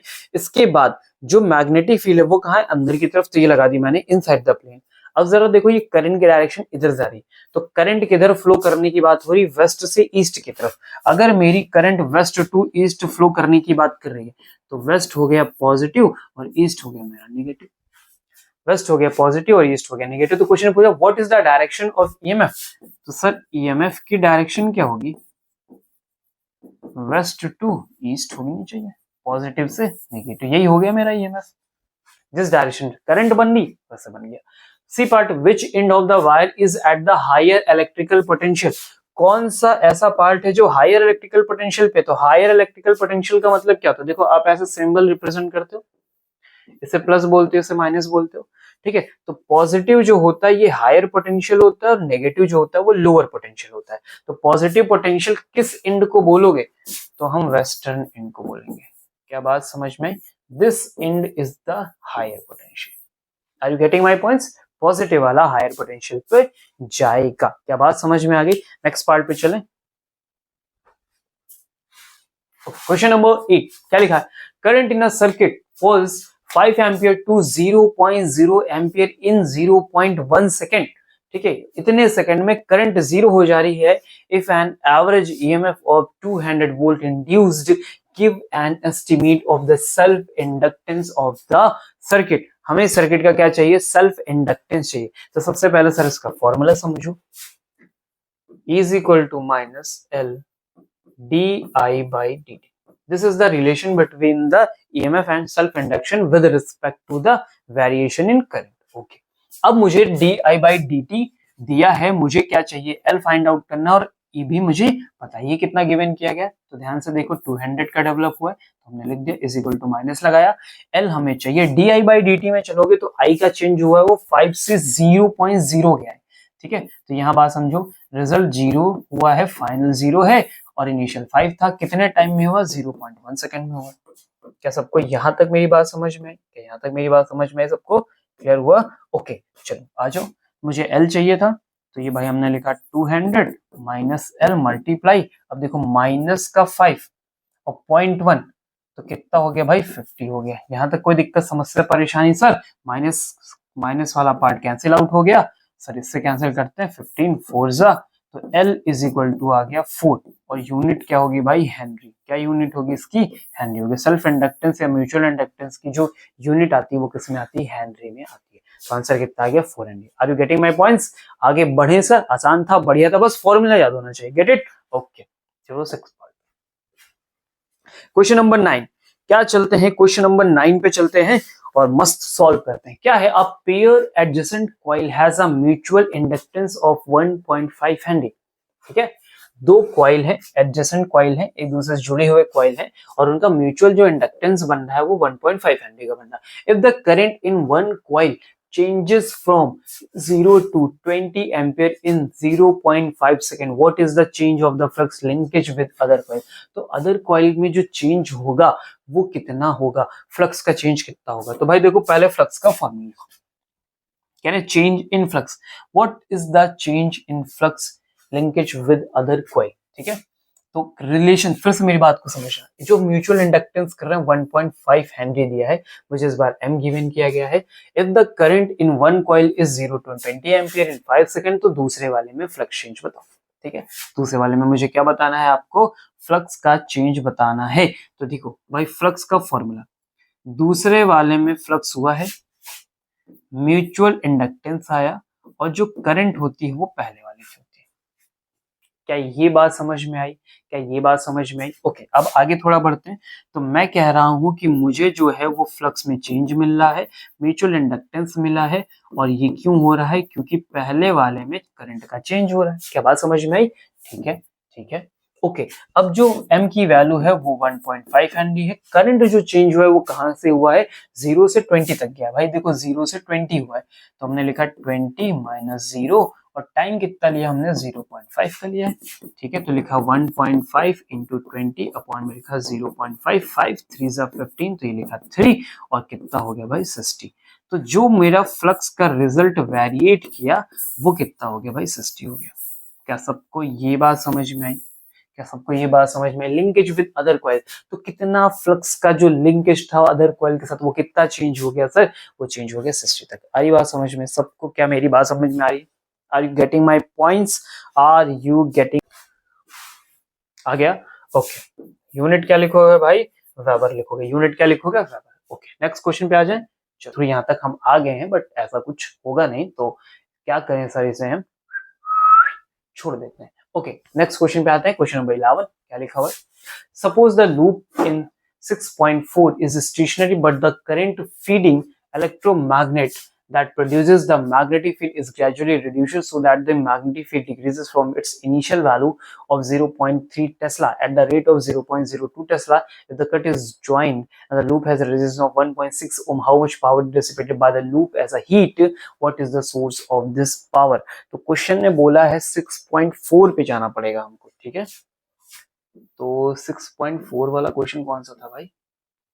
तो ये पहला था, दूसरा, तीसरा, चौथा। ठीक है, इस क्वेश्चन की बात ये लोग कर रहे हैं क्या? ओके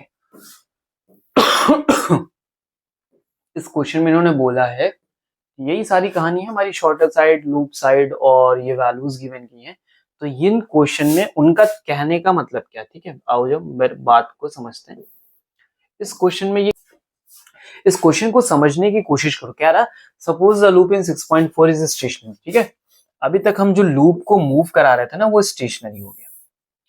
इधर था 2 सेंटीमीटर और इधर था 8 सेंटीमीटर, कोई मूवमेंट नहीं हो रही, सब रुका हुआ है। ठीक है, कुछ बदल नहीं रहा। मैग्नेटिक फील्ड हम लोगों ने ऐसे क्रॉस में बनाई थी, मतलब इनसाइड जा रही थी मैग्नेटिक फील्ड। ठीक है, ओके। अब इस बार की कहानी में क्या है, उन्होंने कहा है कि जो मेरी मैग्नेटिक फील्ड है ना, वो क्या कर रही? ग्रेजुअली रिड्यूस हो रही, so that the field decreases from its initial value 0.3 tesla at the rate of 0.02 tesla per second. कह रहे हैं मैग्नेटिक फील्ड डिक्रीज कर रही with respect to time, that is the dB by dt is equal to 0.02 tesla per second से गिर रही, कम हो रही।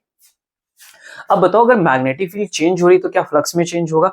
फ्लक्स में चेंज होगा तो ईएमएफ आएगा, ईएमएफ आएगा तो करंट भी बनेगा। ओके, फिलहाल if the cut is joint and the loop has resistance of 1.6 ओम, इन्होंने कहा हमारे पास रेजिस्टेंस भी है, तो रेजिस्टेंस लिख लो भाई, कितना? 1.6 ओम का रेजिस्टेंस है। तो क्वेश्चन कह रहा है how much power is dissipated by the loop, तो कह रहे हैं कितना पावर डेसिपेट होगा। सिंपल सी बात है, पावर डेसिपेट होगा, क्योंकि करंट है, रेजिस्टेंस है, तो सारी चीजें होंगी। ओके, तो सबसे पहला मेरा जो टारगेट है, क्योंकि मुझे पावर पता करना है, तो पावर डेसिपेट का अगर मैं यहाँ पे फॉर्मूला लिखूंगा तो बनेगा I स्क्वायर R। ठीक है, अगर मुझे R तो गिवन है, बस मुझे चाहिए I। एक बार I तक हम पहुंच जाए तो हमारी बात बन जाएगी। ठीक है, तो शुरू करते हैं स्टेप बाय स्टेप कहानी। अब मेरी बात को समझना, मैग्नेटिक फील्ड बदल रही है तो क्या फ्लक्स चेंज होगा? अगर फ्लक्स में चेंज होगा तो क्या ईएमएफ बनेगा? बनेगा सर। तो मैं कह रहा हूं ईएमएफ बन रहा है क्योंकि फ्लक्स में चेंज हो रहा है। फिर आप कहोगे फ्लक्स का फॉर्मूला क्या होता है, तो कहोगे बी ए कॉस थीटा। ठीक है, कहोगे कॉस थीटा। अब जो कॉस थीटा बनना है वो मैग्नेटिक फील्ड और एरिया के बीच का एंगल होना चाहिए, एरिया वेक्टर का। तो इसका एरिया वेक्टर भी और ये मैग्नेटिक फील्ड देखो जा रही है, तो एरिया वेक्टर और मैग्नेटिक फील्ड के बीच का एंगल कितना बन जाएगा? मेरे लिए 1 का रिजल्ट फॉर्म कर देगा, फॉर्म कर दिया। ठीक है, अब मेरे पास बचा D B into A upon मेरे पास आया D T. Magnetic field variate करी, that is the D B by D T, और इंटू में मेरे पास आया ए। यहां तक कोई समस्या परेशानी हो तो बताओ। ओके, क्या है dB बाई dt का रेट? उन्होंने दिया है 0.02 का, तो हमने लिखा 0.02 टेस्ला मल्टीप्लाई। ठीक है, टेस्ला हटाओ भाई, टेस्ला नहीं लिखेंगे। ठीक है, multiply area. What is the area? तो एरिया क्या है? 8 इंटू 2 कितना हो गया भाई? 16 हो गया। सेंटीमीटर बदल दोगे, सेंटीमीटर किसमें बदल दोगे तो कितना आया? -4 आ गया। जरा मल्टीप्लाई कर दो तो 32 आया। तो 0.32 इंटू 10⁻⁻⁴ वोल्ट, ये तुम्हारा भाई ईएमएफ डेवलप हो गया। यहां तक कोई समस्या परेशानी हो तो बताइए। नहीं? ओके, ये ईएमएफ बना। अब अगर तुम्हारे पास ईएमएफ आ गया है तो क्या तुम करंट निकाल लोगे? सर बिल्कुल निकाल लेंगे। तो आई इज इक्वल टू क्या होता है भाई? ई बाई आर होता है। 0.32 इंटू 10⁻⁴ और डिवाइडेड बाई भाई आर लिखोगे तो आर तुम कितना लेके आए थे? 1.6 का लेके आए थे, तो लिखा हमने 1.6 के आंसर। क्या बात सबको समझ में आ रही है? यहाँ तक कोई दिक्कत समस्या परेशानी हो तो सर बताइए। कोई प्रॉब्लम? बिल्कुल नहीं सर। आगे बढ़े। Very good. तो ये 16 टूजा, ठीक है, तो 2 टाइम्स, तो रिजल्ट आया 0.2 इंटू 10⁻⁻⁴। अगर आप इसको चाहो तो लिख लो 2 इंटू 10⁻⁻5, ये एम्पियर आ गई। यहां तक कोई दिक्कत? तो अगर करंट आ गया है तो क्या सर पावर तक पहुंच सकते हैं? बिल्कुल पहुंच सकते हैं। थोड़ा सा इसको उठाइए और काम कर जाइए। तो किया जाए काम सर? बिल्कुल किया जाए। देखो P is equal to I square r, तो आई का स्क्वायर मतलब समझते हो 2 4 10⁻⁻10, और व्हाट इज द आर? तो where is the r? Where is the r? R का रिजल्ट था 1.6, तो लिखो भाई 1.6। 16 4 जा 64, यानी 6.4 इंटू 10⁻⁻10, और पावर है तो क्या यूनिट आएगी? वॉट आएगी। इतना पावर आपका क्या होगा? डेसिपेट होगा। Are you getting my points? समझ में आया क्वेश्चन? पुराने क्वेश्चन से लिंक किया गया था। Get it? Okay, I hope सबको समझ में आ गया होगा। ओके, बढ़े आगे। आगे हम अपने क्वेश्चन नंबर 12 पे क्या लिखा? Square loop of 12 centimetre with its side parallel to X and Y axis moves with a velocity of 8 centimetre per second in positive X direction. ठीक है, क्वेश्चन पहले जो कह रहा है वो करो। तो एक स्क्वायर बनाओ, बना दिया, ठीक है। कितना सेंटीमीटर है? 12 सेंटीमीटर, तो भाई 12 सेंटीमीटर हो गया।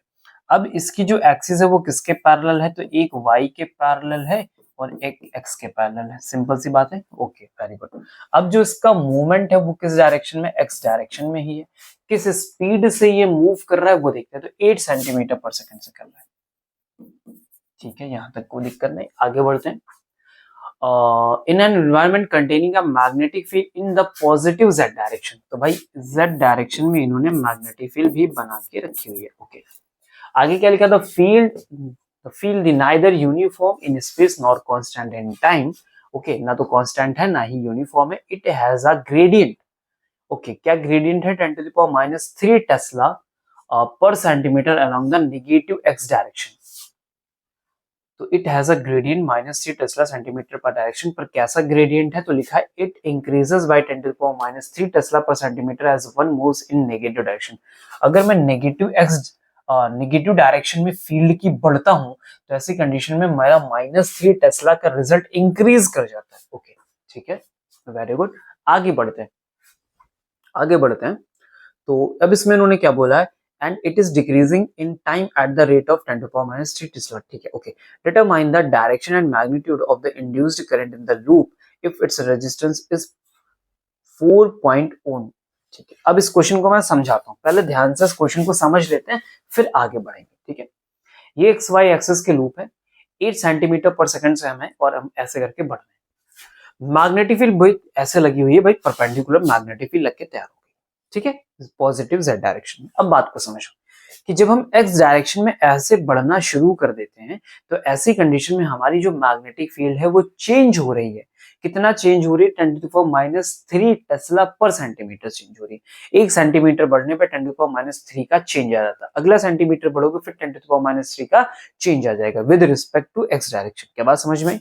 यानी मुझे यहाँ पे गिवन किया गया है और बोला गया है कि dB/dx का जो रेट है वो क्या है? 10⁻³ टेस्ला पर सेंटीमीटर है। कितना है भाई? पर सेंटीमीटर। क्या मैं इसको पर मीटर निकाल सकता हूँ? तो -3 हो गया, और सेंटीमीटर में मीटर करोगे 10⁻² आएगा, तो ये हो गया 10⁻² का पॉजिटिव, यानी रिजल्ट आ गया 10⁻⁻1। ठीक है, तो ये आ गया भाई तुम्हारा टेस्ला पर मीटर। ओके, ये चेंज हो रहा है। फिर आगे क्या बोला इन्होंने, बोला and it is decreasing in time. अगर टाइम के रिस्पेक्ट में बात करें, time eight the rate of 10⁻³ Tesla, और अगर मैं मैग्नेटिक फील्ड की बात करूं तो ये with respect to time decrease भी कर रही है। कितना डिक्रीज कर रही है? 10⁻³ टेस्ला पर सेकंड डिक्रीज कर रही है। डिस्टेंस पे इस रेट से डिक्रीज कर रही है और टाइम के अकॉर्डिंग इस रेट से डिक्रीज कर रही है। दोनों तरह का चेंज चल रहा है इसी पे, एक ही टाइम पे दो तरह के चेंजेस हो रहे हैं। Determine the direction and magnitude of the induced current in the loop if its resistance is 4.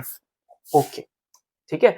तो अब इस क्वेश्चन को सॉल्व करने के लिए भाई थोड़ी सी कहानी को ऊपर करते हैं, और मैं 12 सेंटीमीटर है और कोई वैल्यू देखनी है मुझे 8 देखनी है, ठीक है। ओके, चलो शुरू करो अपनी कहानी को।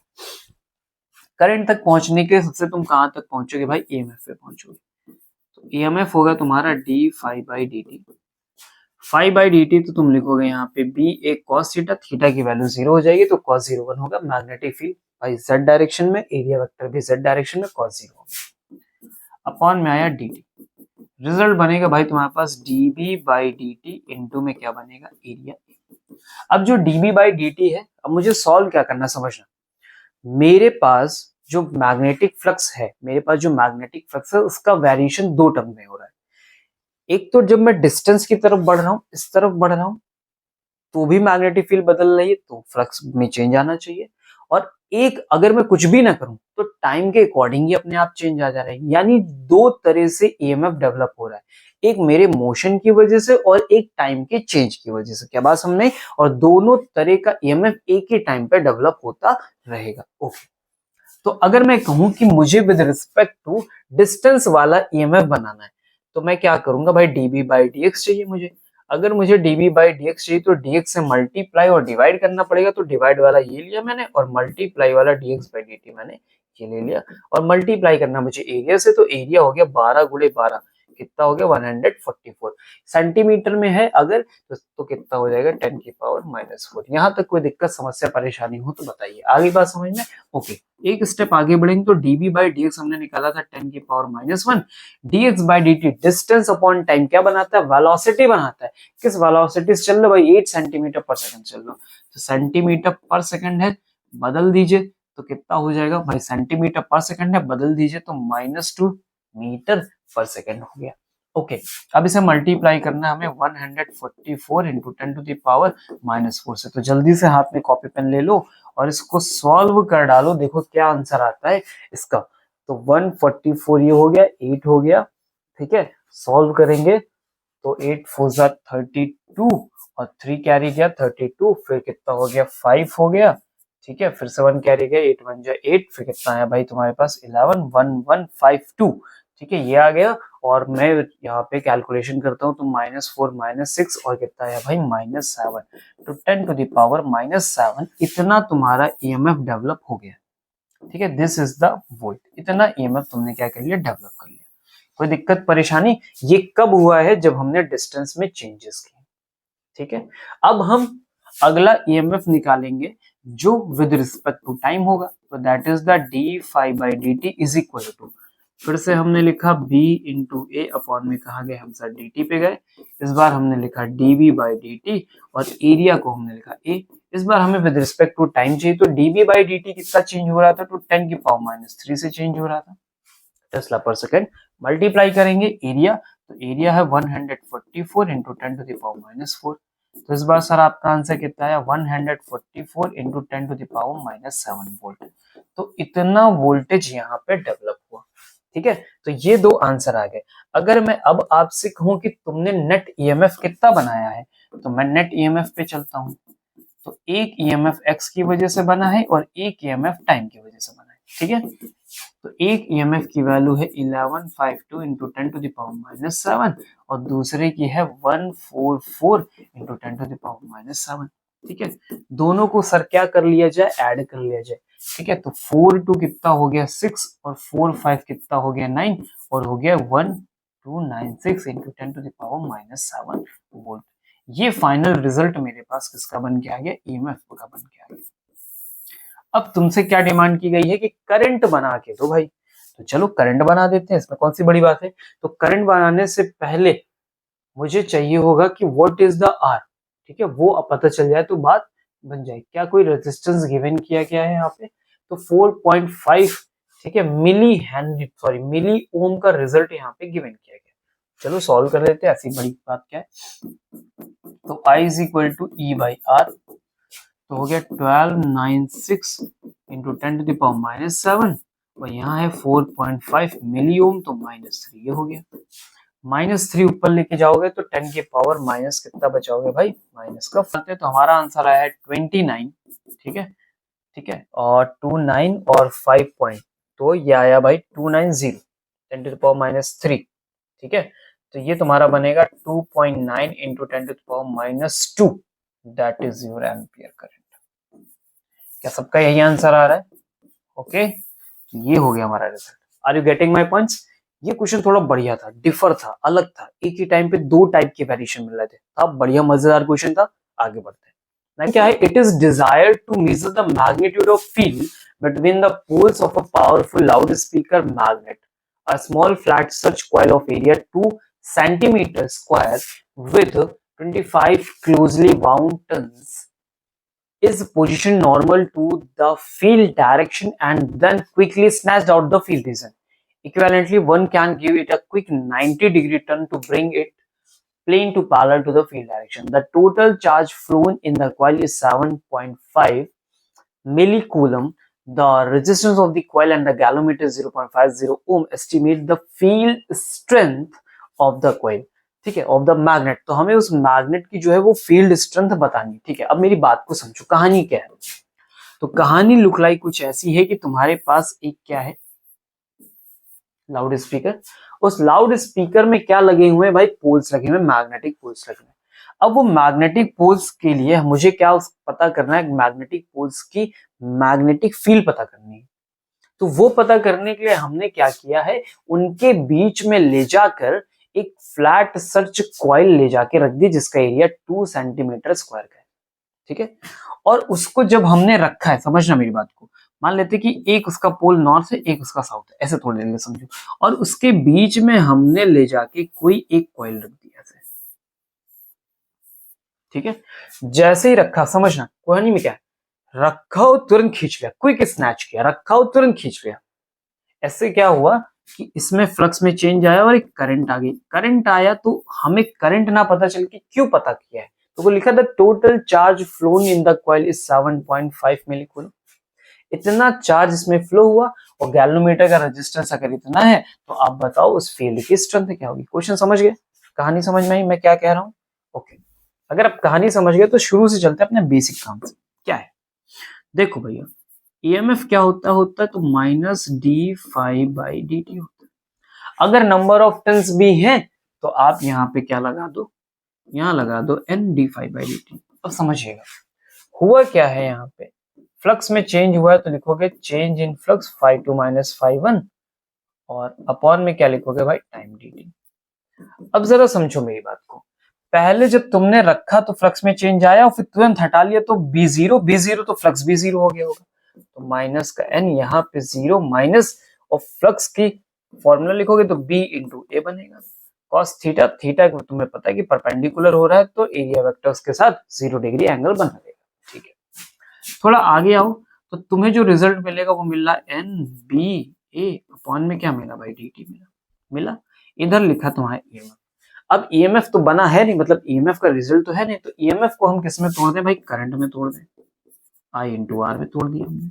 कोई दिक्कत परेशानी समस्या हो तो बताओ, नहीं? ओके, क्या तुमको करंट बताया गया? बिल्कुल नहीं। तुम्हें क्या बताया गया, बोला गया इतना चार्ज फ्लो हुआ है, यानी आई तो नहीं पता, तो आई को ब्रेक करोगे तो क्या बनेगा भाई, Q/T बनेगा। क्या बनेगा भाई, Q/T बनेगा। क्या ये बात सबको समझ में आ रही? Q/T का टर्म आएगा, ठीक है। ओके, ये मैंने लिखा R और ये मैंने लिखा NBA और अपॉन में लिखा हमने dt, ठीक है। तो जो चेंज आया है वो उस गिवन टाइम में आया होगा, जितने टाइम में हमने किया, तो दोनों वैल्यूज आपस में क्या होनी चाहिए, सेम होनी चाहिए। तो हमने इनको क्या कर दिया, कैंसिल आउट कर दिया, ठीक है। आगे तुमको चाहिए क्या, तो हमें चाहिए मैग्नेटिक फील्ड स्ट्रेंथ चाहिए। तो चलो यहीं से B निकालो, तो B को रोको, Na इधर भेजो, तो तुम्हारे पास बनेगा QR अपॉन में क्या बनेगा भाई, Na बनेगा। क्या बात सबको समझ में आएगी? क्या बात सबको समझ में आई है? कैलकुलेशन किया जाए, कैलकुलेशन किया जाए। क्या सबको बात समझ में आ रही है? क्या हम कैलकुलेशन कर सकते हैं? कैलकुलेशन हमें करना पड़ेगा। क्या आप सबको बात समझ में आ रही? ठीक है, ठीक है। तो हमने यहाँ पे कर दिया। तो अब हम क्या यहाँ पे कैलकुलेशन पे आए, किया जाए कैलकुलेशन। तो चलो देखो कैसे कैलकुलेशन करोगे। ठीक है, तो चलो आज अब वैल्यू देखते हैं। तो क्योंकि वैल्यू इन्होंने हमें कितनी गिवन की है 7.5, तो 7.5 इंटू 10⁻³ हो गया भाई। आर इन्होंने हमें कितना गिवन किया था, तो आर इन्होंने बोला था 0.50, तो लिखा 0.5 और डिवाइड करते हैं नंबर ऑफ टन से, तो नंबर ऑफ टन इन्होंने हमें 25 गिवन किए हैं। और इसके बाद एरिया बोला गया है, तो 2 का एरिया है 2 सेंटीमीटर स्क्वायर, बदलोगे तो -4 हो जाएगा। क्या बात सबको समझ में आ गई? ओके, तो चलो कैलकुलेशन किया जाए, थोड़ा इसको ऊपर करिए और शुरू करते हैं हम अपनी कहानी को। तो ऐसा समझो कि भाई 0.5 से हम 25 कट कर रहे हैं। ठीक है, तो ये 0.5 से 25 कट किया तो कितना है 50 और 2 मल्टीप्लाई करोगे 100 यानी 10⁻²। ठीक है, नीचे कितना बचेगा -2। 100 से 100 10⁻², 10⁻² इंटू 10⁻⁻4। थोड़ा लिख दो सर, तो लिखे दे रहे हैं भाई, ऐसी बात क्या है -3 है। ठीक है, तो यहां से कितना बचेगा पावर 2 बचेगी। ये पावर 2 ऊपर बचेगी -2 की ऊपर जाएगी प्लस की हो जाएगी, यानी 7.5 इंटू 10⁻⁻1 यानी आंसर है 0.75। और क्योंकि मैग्नेटिक फील्ड निकाल रहे तो भाई लिख दिया हमने टेस्ला। ये तुम्हारा रिजल्ट है। आगे बात समझ में सिंपल। चले नेक्स्ट पार्ट पे। तो आगे हम लोग नेक्स्ट पार्ट पे क्वेश्चन नंबर 14। ठीक है, तो जल्दी जल्दी थोड़ा स्पीड बढ़ाते हैं, करते चलते हैं। फिलहाल ये कुछ जो वीडियो है ये आपको शाम को 6 बजे 7 बजे तक मिल जाएगी, है ना। लेकिन थोड़ा मेरी आंखें ऊपर नीचे हो रही है क्योंकि रात के 1 बज चुके हैं। तो भाई देखो मेहनत तो सबको करनी है। मुझे रात में जग के 1 बजे तक वीडियो बनाना है ताकि आप तक अच्छे से वीडियो पहुंच जाए, आप इसको अच्छे से पढ़ पाओ, सीख पाओ, ताकि मेरी कुछ मेहनत का आपको फायदा हो, है ना।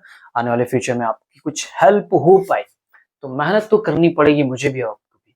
ये वीडियो देखने के लिए आपको मेहनत करनी पड़ेगी और बनाने के लिए मुझे करनी पड़ेगी। चल फिलहाल हम लोग आते हैं क्वेश्चन नंबर 6.4 में, और ये कुछ डायग्राम इधर बना हुआ है, पहले से टच करते हैं। Figure shows a metal rod PQ resting on the rails AB position between the poles. ठीक है, तो क्वेश्चन मुझे लग रहा है कुछ लंबा चौड़ा हो गया। Poles of the permanent magnet, the rails, rods and the magnetic field are in the 3 mutually perpendicular direction. A galvanometer G connects to the rails through the switch K. Length of the rod is 15 centimeter 5. Okay. तो question मैंने पढ़ लिया है, अब मैं तुम्हें समझाता हूँ। देखो क्या है, क्वेश्चन ने बोला है कि एक कोई वायर है PQ। ठीक है, देखो ये है वायर PQ, रेल्स। ठीक है, 2 पैरेलल कंडक्टर लगा दिए तो रेल जैसा भी हो गया। A और B उस पर रखा हुआ है। ठीक है, फिर एक परमानेंट मैग्नेट, देखो ये बना हुआ एक परमानेंट मैग्नेट है जिसमें नॉर्थ पोल ये है और साउथ पोल ये है। ये मैग्नेटिक फील्ड की डायरेक्शन। खास बात क्या बोली उन्होंने कि जो ये मैग्नेटिक फील्ड की डायरेक्शन है और जो हमारे रेल है उसकी डायरेक्शन, और जो हमने लूप रखा है, सॉरी जो हमने एक वायर रखा है PQ उसकी डायरेक्शन, ये तीनों आपस में एक दूसरे से क्या है म्यूचुअली परपेंडिकुलर। ओके, फिर क्या किया है, फिर इस रेल का जो कनेक्शन है वो एक गैल्वेनोमीटर से किया है, और गैल्वेनोमीटर देखो एक स्विच K से कनेक्टेड है। क्या ये सारी बात तुमको समझ में आ गई? आई बात समझ में? ओके, तो ये सारी कहानी हुई है। ओके, तो अब मुझे करना क्या है वो समझते हैं। पहले मैं इसको थोड़ा छोटा कर लेता हूँ। ठीक है, अब जहां जरूरत पड़ेगी हम उसके अकॉर्डिंग अपना काम करेंगे, फिर बात करेंगे। ठीक है, ओपन हो जाओ, आ जाओ। ठीक है, ठीक है, ओके। तो तुम जरा भाई साहब इधर आ जाओ। ठीक है, तो जैसे जैसे जरूरत पड़ी हम वहां से देख के सॉल्व करेंगे। ओके, पहला पहला पार्ट क्या बोल रहा है, सपोज के इज ओपन। ठीक है, ये हमारा फर्स्ट पार्ट है। क्या बोल रहा है कि suppose K is open and rod moves with a speed of 12 centimetre per second in the direction shown. किस डायरेक्शन में? तो मैं आपको बता दूं कि ये जो PQ बना है वो इस डायरेक्शन में जा रहा है ना। आप अपने पास बुक को ओपन करके रखिए। ठीक है, इस क्वेश्चन में बुक ओपन करके रखिए, वहां पे आपको डायग्राम प्रॉपर दिखाई दे रहा होगा। ठीक है, वहां से देखो। तो देखो डायरेक्शन जो है वो अंदर की तरफ इनसाइड एक डायरेक्शन गिवन की गई, give the polarity and magnitude of induced EMF. ठीक है, इंड्यूस्ड ईएमएफ की हमको पोलैरिटी बता के देनी। ठीक है, तो बात को समझने की कोशिश करिएगा। कैलकुलेशन हम यहीं पे किनारे करते हैं ताकि आप बात को समझो। देखो, जब कोई वायर, जब कोई कंडक्टर मैग्नेटिक फील्ड में मूव कराओगे तो उसमें क्या आएगा भाई, मोशनल ईएमएफ आएगा। फॉर्मूला लिखेंगे हम क्या, BLV। ठीक है, तो मैग्नेटिक फील्ड इन्होंने कितनी गिवन की है, हमें 0.5 गिवन की है, लेंथ इतनी गिवन की है यहाँ पे 15 सेंटीमीटर, तो -2 हो गया है। और व्हाट इज द वेलोसिटी, किस वेलोसिटी से, तो 12 सेंटीमीटर पर सेकंड से, 12 इंटू 10 टू द पावर -2। ठीक है, तो अब हम मल्टीप्लाई करेंगे 15 और ये तो हो गया भाई 7.5 into 12 into 10 to the power -4 आया आपके पास। ठीक है, तो इधर रिजल्ट आप जब सॉल्व करोगे 7.5, ठीक है, 75 इंटू 10, ऐसे समझो 75 इंटू 10 हो गया 750, और 750 75 इंटू 2 150 ऐड करोगे तो 900, एक पॉइंट है, यानी 90 इंटू 10 टू द पावर -4, यानी फाइनल रिजल्ट जो तुम्हारा बनेगा वो बनेगा 9 into 10 to the power -3 volt का। ठीक है, तो इतना ईएमएफ तुम्हारा क्या हो गया, यहाँ पे डेवलप हो गया। क्या बात सबको समझ में आ गई, क्लियर हो गया? ओके, अब क्या पूछा है, give the polarity and magnitude of other induced EMF. ठीक है, इसकी पोलैरिटी बतानी है। अब जरा समझो इस बात की पोलैरिटी कैसे निकालेंगे। देखो क्या हुआ है, PQ, फ्लेमिंग का लेफ्ट हैंड उठाओ, मैग्नेटिक फील्ड नॉर्थ से साउथ जा रही, तो भाई ये मैग्नेटिक फील्ड को रिप्रेजेंट करता है, ये करंट को, और ये क्या रिप्रेजेंट करता है, मोशन को। ठीक है, तो मोशन भाई फॉरवर्ड डायरेक्शन में हो रहा है। अब समझो, ये हमने ऐसा कर दिया डाउनवर्ड डायरेक्शन में, नॉर्थ से साउथ, मोशन इधर हो रहा है तो हमने इधर कर दिया। देखो करंट इधर आ रहा है इस डायरेक्शन में, यानी करंट इधर आ रहा है P से Q की तरफ, तो करंट किधर से किधर चलता है भाई, पॉजिटिव से नेगेटिव, तो P क्या हो गया पॉजिटिव और Q क्या हो गया भाई तुम्हारा नेगेटिव हो गया। क्या बात समझ में आई? तो मैं यहीं पे लिख दे रहा हूं कि P तुम्हारा क्या हो जाएगा, P तुम्हारा पोलैरिटी में पॉजिटिव होगा और Q तुम्हारा पोलैरिटी में क्या होगा, नेगेटिव होगा। आगे बात समझ में क्लियर हो गया? तो ये फर्स्ट पार्ट हो गया, स्क्रीनशॉट ले लो, ले लिया फर्स्ट पार्ट। ओके, अब सेकंड पे आएंगे, तो इधर ही थोड़ा स्पेस कर लेते हैं एक्चुअली में, क्योंकि बहुत ज्यादा फिलअप है इस वजह से। Is there excess charge built up at the ends of the rods when K is open? What if K is closed? ठीक है, तो क्वेश्चन कह रहा है क्या कोई other excess of charge develop होगा जब K ओपन है? बिल्कुल भाई, देखो क्या हुआ कि तुमने जो है अपनी की को अभी ओपन करके रखा है ऐसे, और हमने रॉड को ऐसे मूव कराया है, तो चार्जेस डेवलप हुए, करंट आई, तो जो करंट आया है वो तो आगे कंटिन्यू फ्लो कर नहीं पाएगा, कंटिन्यू फ्लो नहीं कर पाएगा क्योंकि की ओपन है, तो सारा चार्ज आके यहाँ इकट्ठा होगा, तो क्या एक्सेस ऑफ चार्ज होगा? आंसर क्या होगा? यस, बिल्कुल होगा। क्या बात समझ गए? ओके, फिर क्या बोला है, आगे बोला है व्हाट इफ के इज क्लोज, अगर के को क्लोज कर दो, ऐसी कंडीशन में क्या होगा भाई, तुमने क्या किया, ऐसे की को क्लोज कर दिया। अब की को क्लोज कर दिया तो जो चार्जेस हैं वो की के अक्रॉस चले जाएंगे, तो क्या आपको एक्सेस ऑफ चार्ज होगा? नहीं, बिल्कुल भाई, वो तो पूरा मेंटेन हो गया ना, तो वो कंटिन्यूस क्या करेगा, ऐसा मूव करेगा, घूमेगा, तो वो बैलेंस हो जाएगा, मेंटेन हो जाएगा। तो इसके लिए आंसर हमारा हो गया नो। ठीक है, तो अब हमको चलना है भाई सी पार्ट पे चलना है, और पहले इसको हम थोड़ा इरेज कर लेते हैं। ये हमने कर लिया इरेज, इन भाई साहब को हम थोड़ा नीचे ले आते हैं क्योंकि इनकी हमको जरूरत है। और अब हम आ गए हैं कहाँ पे, सी पार्ट पे। एक सेकंड आप जरा नीचे आइए थोड़ा सा, ओके ठीक है, ओके चलो करते हैं C part. With K open and the rod moving uniformly, there is no net force on electrons in the rod PQ, even though they experience magnetic force due to the motion of the rod. Explain. Okay, इस बात को समझो। देखो क्या हो रहा है, क्या कह रहे हैं, कह रहे हैं कि जब कोई रॉड किसी मैग्नेटिक फील्ड के अंदर मोशन कर रहा है, और ऐसी कंडीशन में वो कह रहे हैं कि जो उनपे इलेक्ट्रॉन्स हैं वो किसी तरह का कोई फोर्स एक्सपीरियंस नहीं कर रहे हैं, जबकि मैग्नेटिक फोर्सेस लग रहे हैं फिर भी। तो बात को समझो, जब हम किसी कंडक्टर को मूव कराते हैं किसी मैग्नेटिक फील्ड में, तो एक्चुअल में पता है हम क्या मूव करा रहे होते हैं, हम मूव करा रहे होते हैं इलेक्ट्रॉन्स को। कंडक्टर के अंदर कौन है भाई, इलेक्ट्रॉन्स ही तो है। क्यों उसके अंदर ईएमएफ डेवलप हो जाता है कंडक्टर के अंदर, क्योंकि चार्जेस फ्लो करते हैं ना।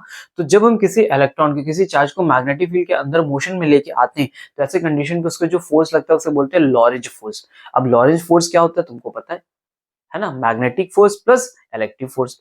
अब क्या हो रहा है, वो कह रहे हैं कि जो अंदर चार्जेस हैं, इलेक्ट्रॉन्स हैं, वो किसी तरह का कोई फोर्स एक्सपीरियंस नहीं कर रहे। तो ये कब हो सकता है, ये तब हो सकता है जो उस पे मैग्नेटिक फोर्स हो और इलेक्ट्रिक फोर्स हो, दोनों आपस में क्या हो जाए, इक्वल हो जाए, वो भी अपोजिट डायरेक्शन में, तो नेट फोर्स कितना एक्सपीरियंस किया जाएगा, 0। यही वो कंडीशन हो सकती है जब हम नेट फोर्स एक्सपीरियंस 0 करेंगे। क्या बात समझ गए, क्या बात समझ गए, वेरी गुड। ओके, अब आते हैं डी पार्ट पे। What is the retarding force on the rod when key is close. कह रहे कि जब हम की को क्लोज कर दे तो उस पर क्या रिटार्डिंग फोर्स लगेगा। तो देखो रिटार्डिंग फोर्स का मतलब क्या है, देखो हमने रॉड कैसे मूव कराया था, की क्लोज नहीं थी, ओपन थी, तो कुछ नहीं हुआ। जैसे की क्लोज करोगे तो करंट फ्लो करना शुरू करेगा। अब जब करंट फ्लो करना शुरू कर देगा, ठीक है, तो क्या होगा, उस कंडक्टर पे एक फोर्स आना शुरू हो जाएगा। उस कंडक्टर पे अभी तक तो वो ईएमएफ ही फॉर्म कर रहा था, लेकिन जब कहीं पे करंट आ जाएगा तो अलग से एक मैग्नेटिक फील्ड डेवलप होगी, और इस मैग्नेटिक फील्ड में जब कोई कंडक्टर रखा होगा तो वो क्या करेगा, फोर्स एक्सपीरियंस करेगा। ठीक है, बात समझ में आ रही मैं क्या कह रहा हूँ। ठीक है, तो कितना फोर्स कोई कंडक्टर एक्सपीरियंस करता है अगर मैग्नेटिक फील्ड के अंदर रखा होता है, तो F is equal to I B L sine theta. तो साइन थीटा तो 90 हो गया क्योंकि मैग्नेटिक फील्ड कंडक्टर के साथ परपेंडिकुलर है, तो साइन 90 की वैल्यू 1 हो गई। अब बात आती है क्या तुमको करंट पता है, क्या तुमको करंट पता है, नहीं पता है, तो सबसे पहले करंट निकालो। तो करंट क्या होगा, ईएमएफ अपॉन रेजिस्टेंस होगा। ईएमएफ तुमने पहले निकाला कितना है, तो भाई 9 इंटू 10⁻³ तुमने निकाला था। आर कहाँ है, आर हो तो काम बने। चलो ठीक है, आओ आर देखते हैं क्या गिवन है हमको। Are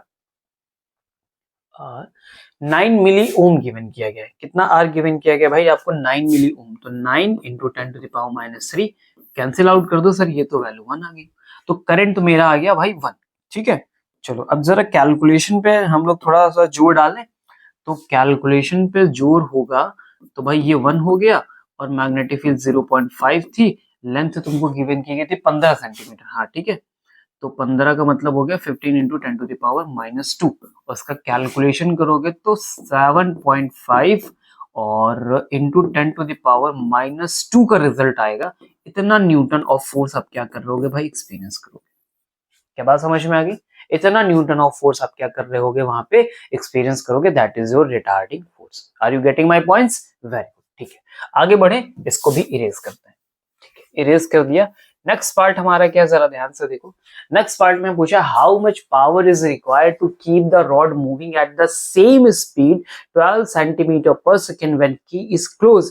how much power is required when positive key is open, sorry when key is open. ठीक है, how much power is required to keep the rod moving at the same speed 12 centimetre.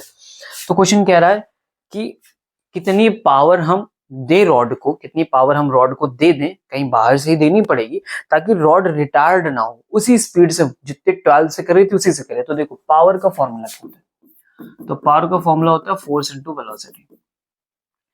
क्या होता है, force into velocity. Force तुमने अभी निकाला, कितना निकाला, 7.5 इंटू 10⁻²। और किस वेलोसिटी से तुम घूम पाओ, तो कह रहा है कि 12 से चलो, तो 10⁻²। थोड़ी देर पहले यही कैलकुलेशन हमने ऑलरेडी किया हुआ है। तो कितनी पावर आएगी भाई तुम्हारी, 12 यानी फिर से वही 9 आ गया, और 9.0 यानी 90। ठीक है, यानी 9 इंटू 10⁻³ ये तुम्हारी पावर आ गई। इतनी पावर तुमको चाहिए होगी तो तुम्हारी बात बनेगी। क्या बात समझ गए, इतना पावर रिक्वायर्ड हो।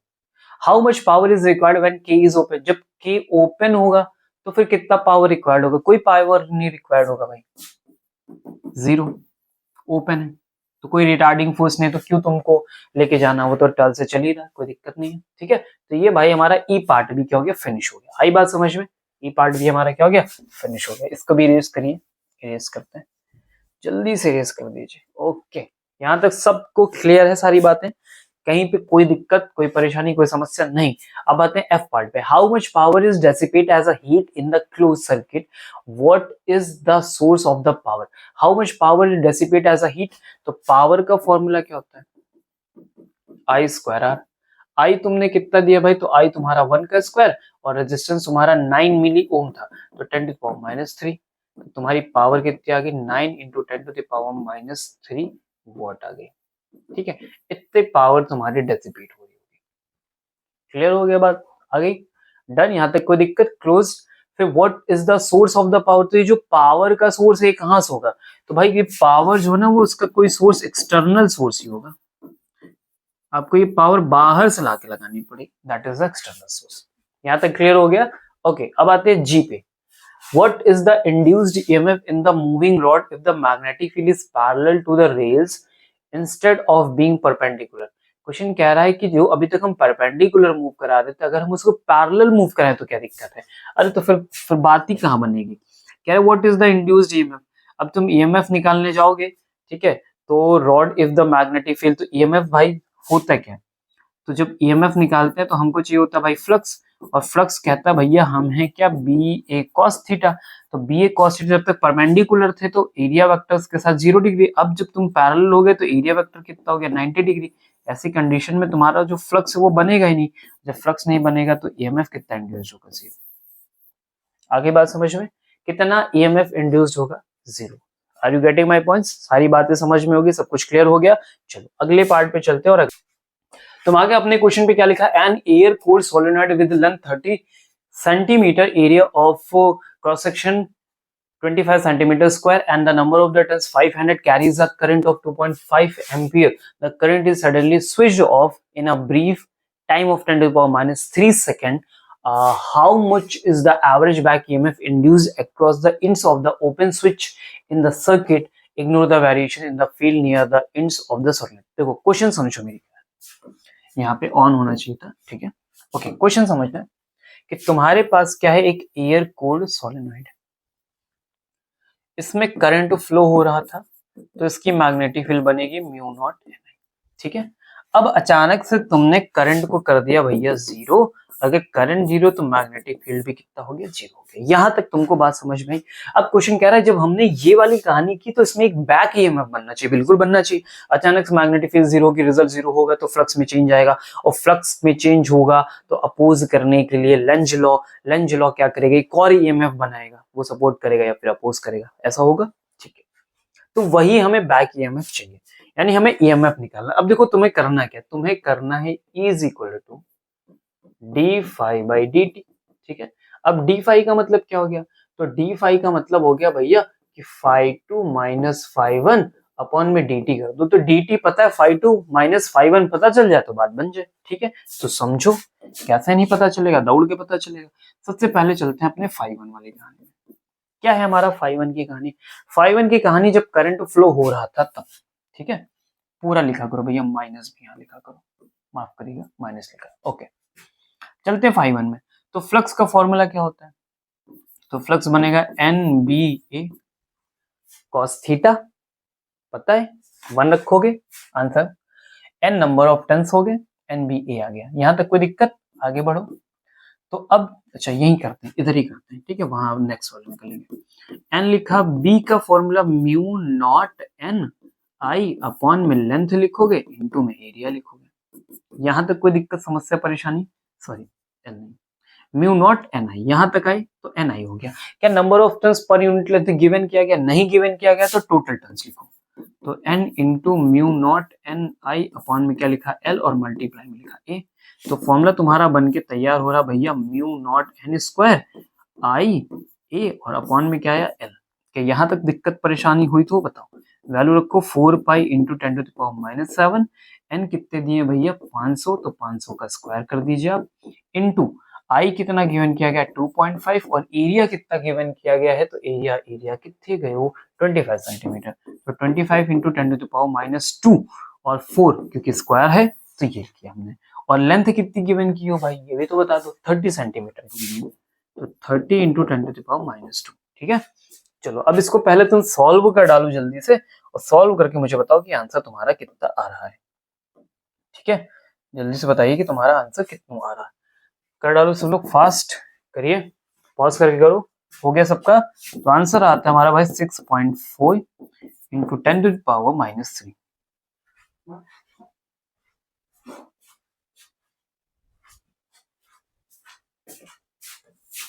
कर लिया सबने?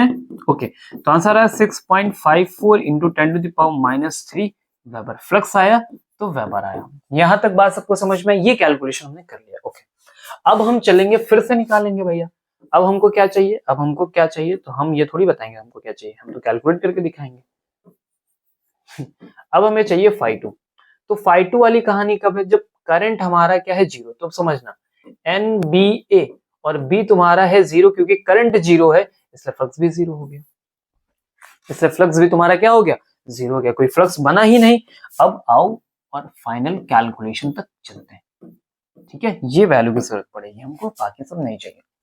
हमको चाहिए था EMF, तो -φ2φ1, तो φ2 की वैल्यू भैया अंदर बनी है 0 -6.54 इंटू 10⁻³ और अपॉन में लिखोगे dt। क्या यहाँ तक कोई समस्या परेशानी है तो बताइए, नहीं है तो आओ पहले dt देख लेते हैं। कितने टाइम में 0 हुआ था, तो 10⁻³ सेकंड में हुआ था। ठीक है, 10⁻³ सेकंड में हुआ था। आ गए हम यहाँ पे, तो लिखेंगे भैया प्लस का 6.54 इंटू 10⁻³ और समय भी हमने लिया था 10⁻³, तो ये काटा और 6.54 का EMF हम यहाँ पे बना के तैयार कर देंगे। तो इतना वोल्ट का जो हमको मिलेगा वो बैक EMF होगा। क्या बात समझ गए आप लोग? क्लियर हुआ? यही बात पूछी गई थी और ये हमने क्या कर दिया, सॉल्व कर दिया। इतने का बैक EMF हमको मिलना चाहिए। और कुछ क्वेश्चन ने मांगा है क्या? नहीं मांगा। ओके, तो ठीक है, तो हमने क्या कर लिया है, इस चैप्टर के क्वेश्चन को फिनिश कर लिया है, अच्छे से कवर कर लिया है। Gate it? तो आगे हम मिलेंगे फिर नेक्स्ट पार्ट में, नेक्स्ट वीडियोस में कुछ और क्वेश्चंस के साथ। तब तक मस्त रहिए, जबरदस्त रहिए और अच्छे से पढ़िए। क्या बात समझ रहे हैं आप मेरी? मस्त रहिए, जबरदस्त रहिए और बहुत अच्छे से पढ़िए। मेहनत तो आपको करनी ही पड़ेगी, जैसे हम आपके लिए लगे हैं वैसे आपको भी अपने लिए लगना होगा। मिलते हैं नेक्स्ट वीडियो में पूरे जोश और होश के साथ, ताकि इस बार रिजल्ट बेहतरीन हो। Take care, bye bye.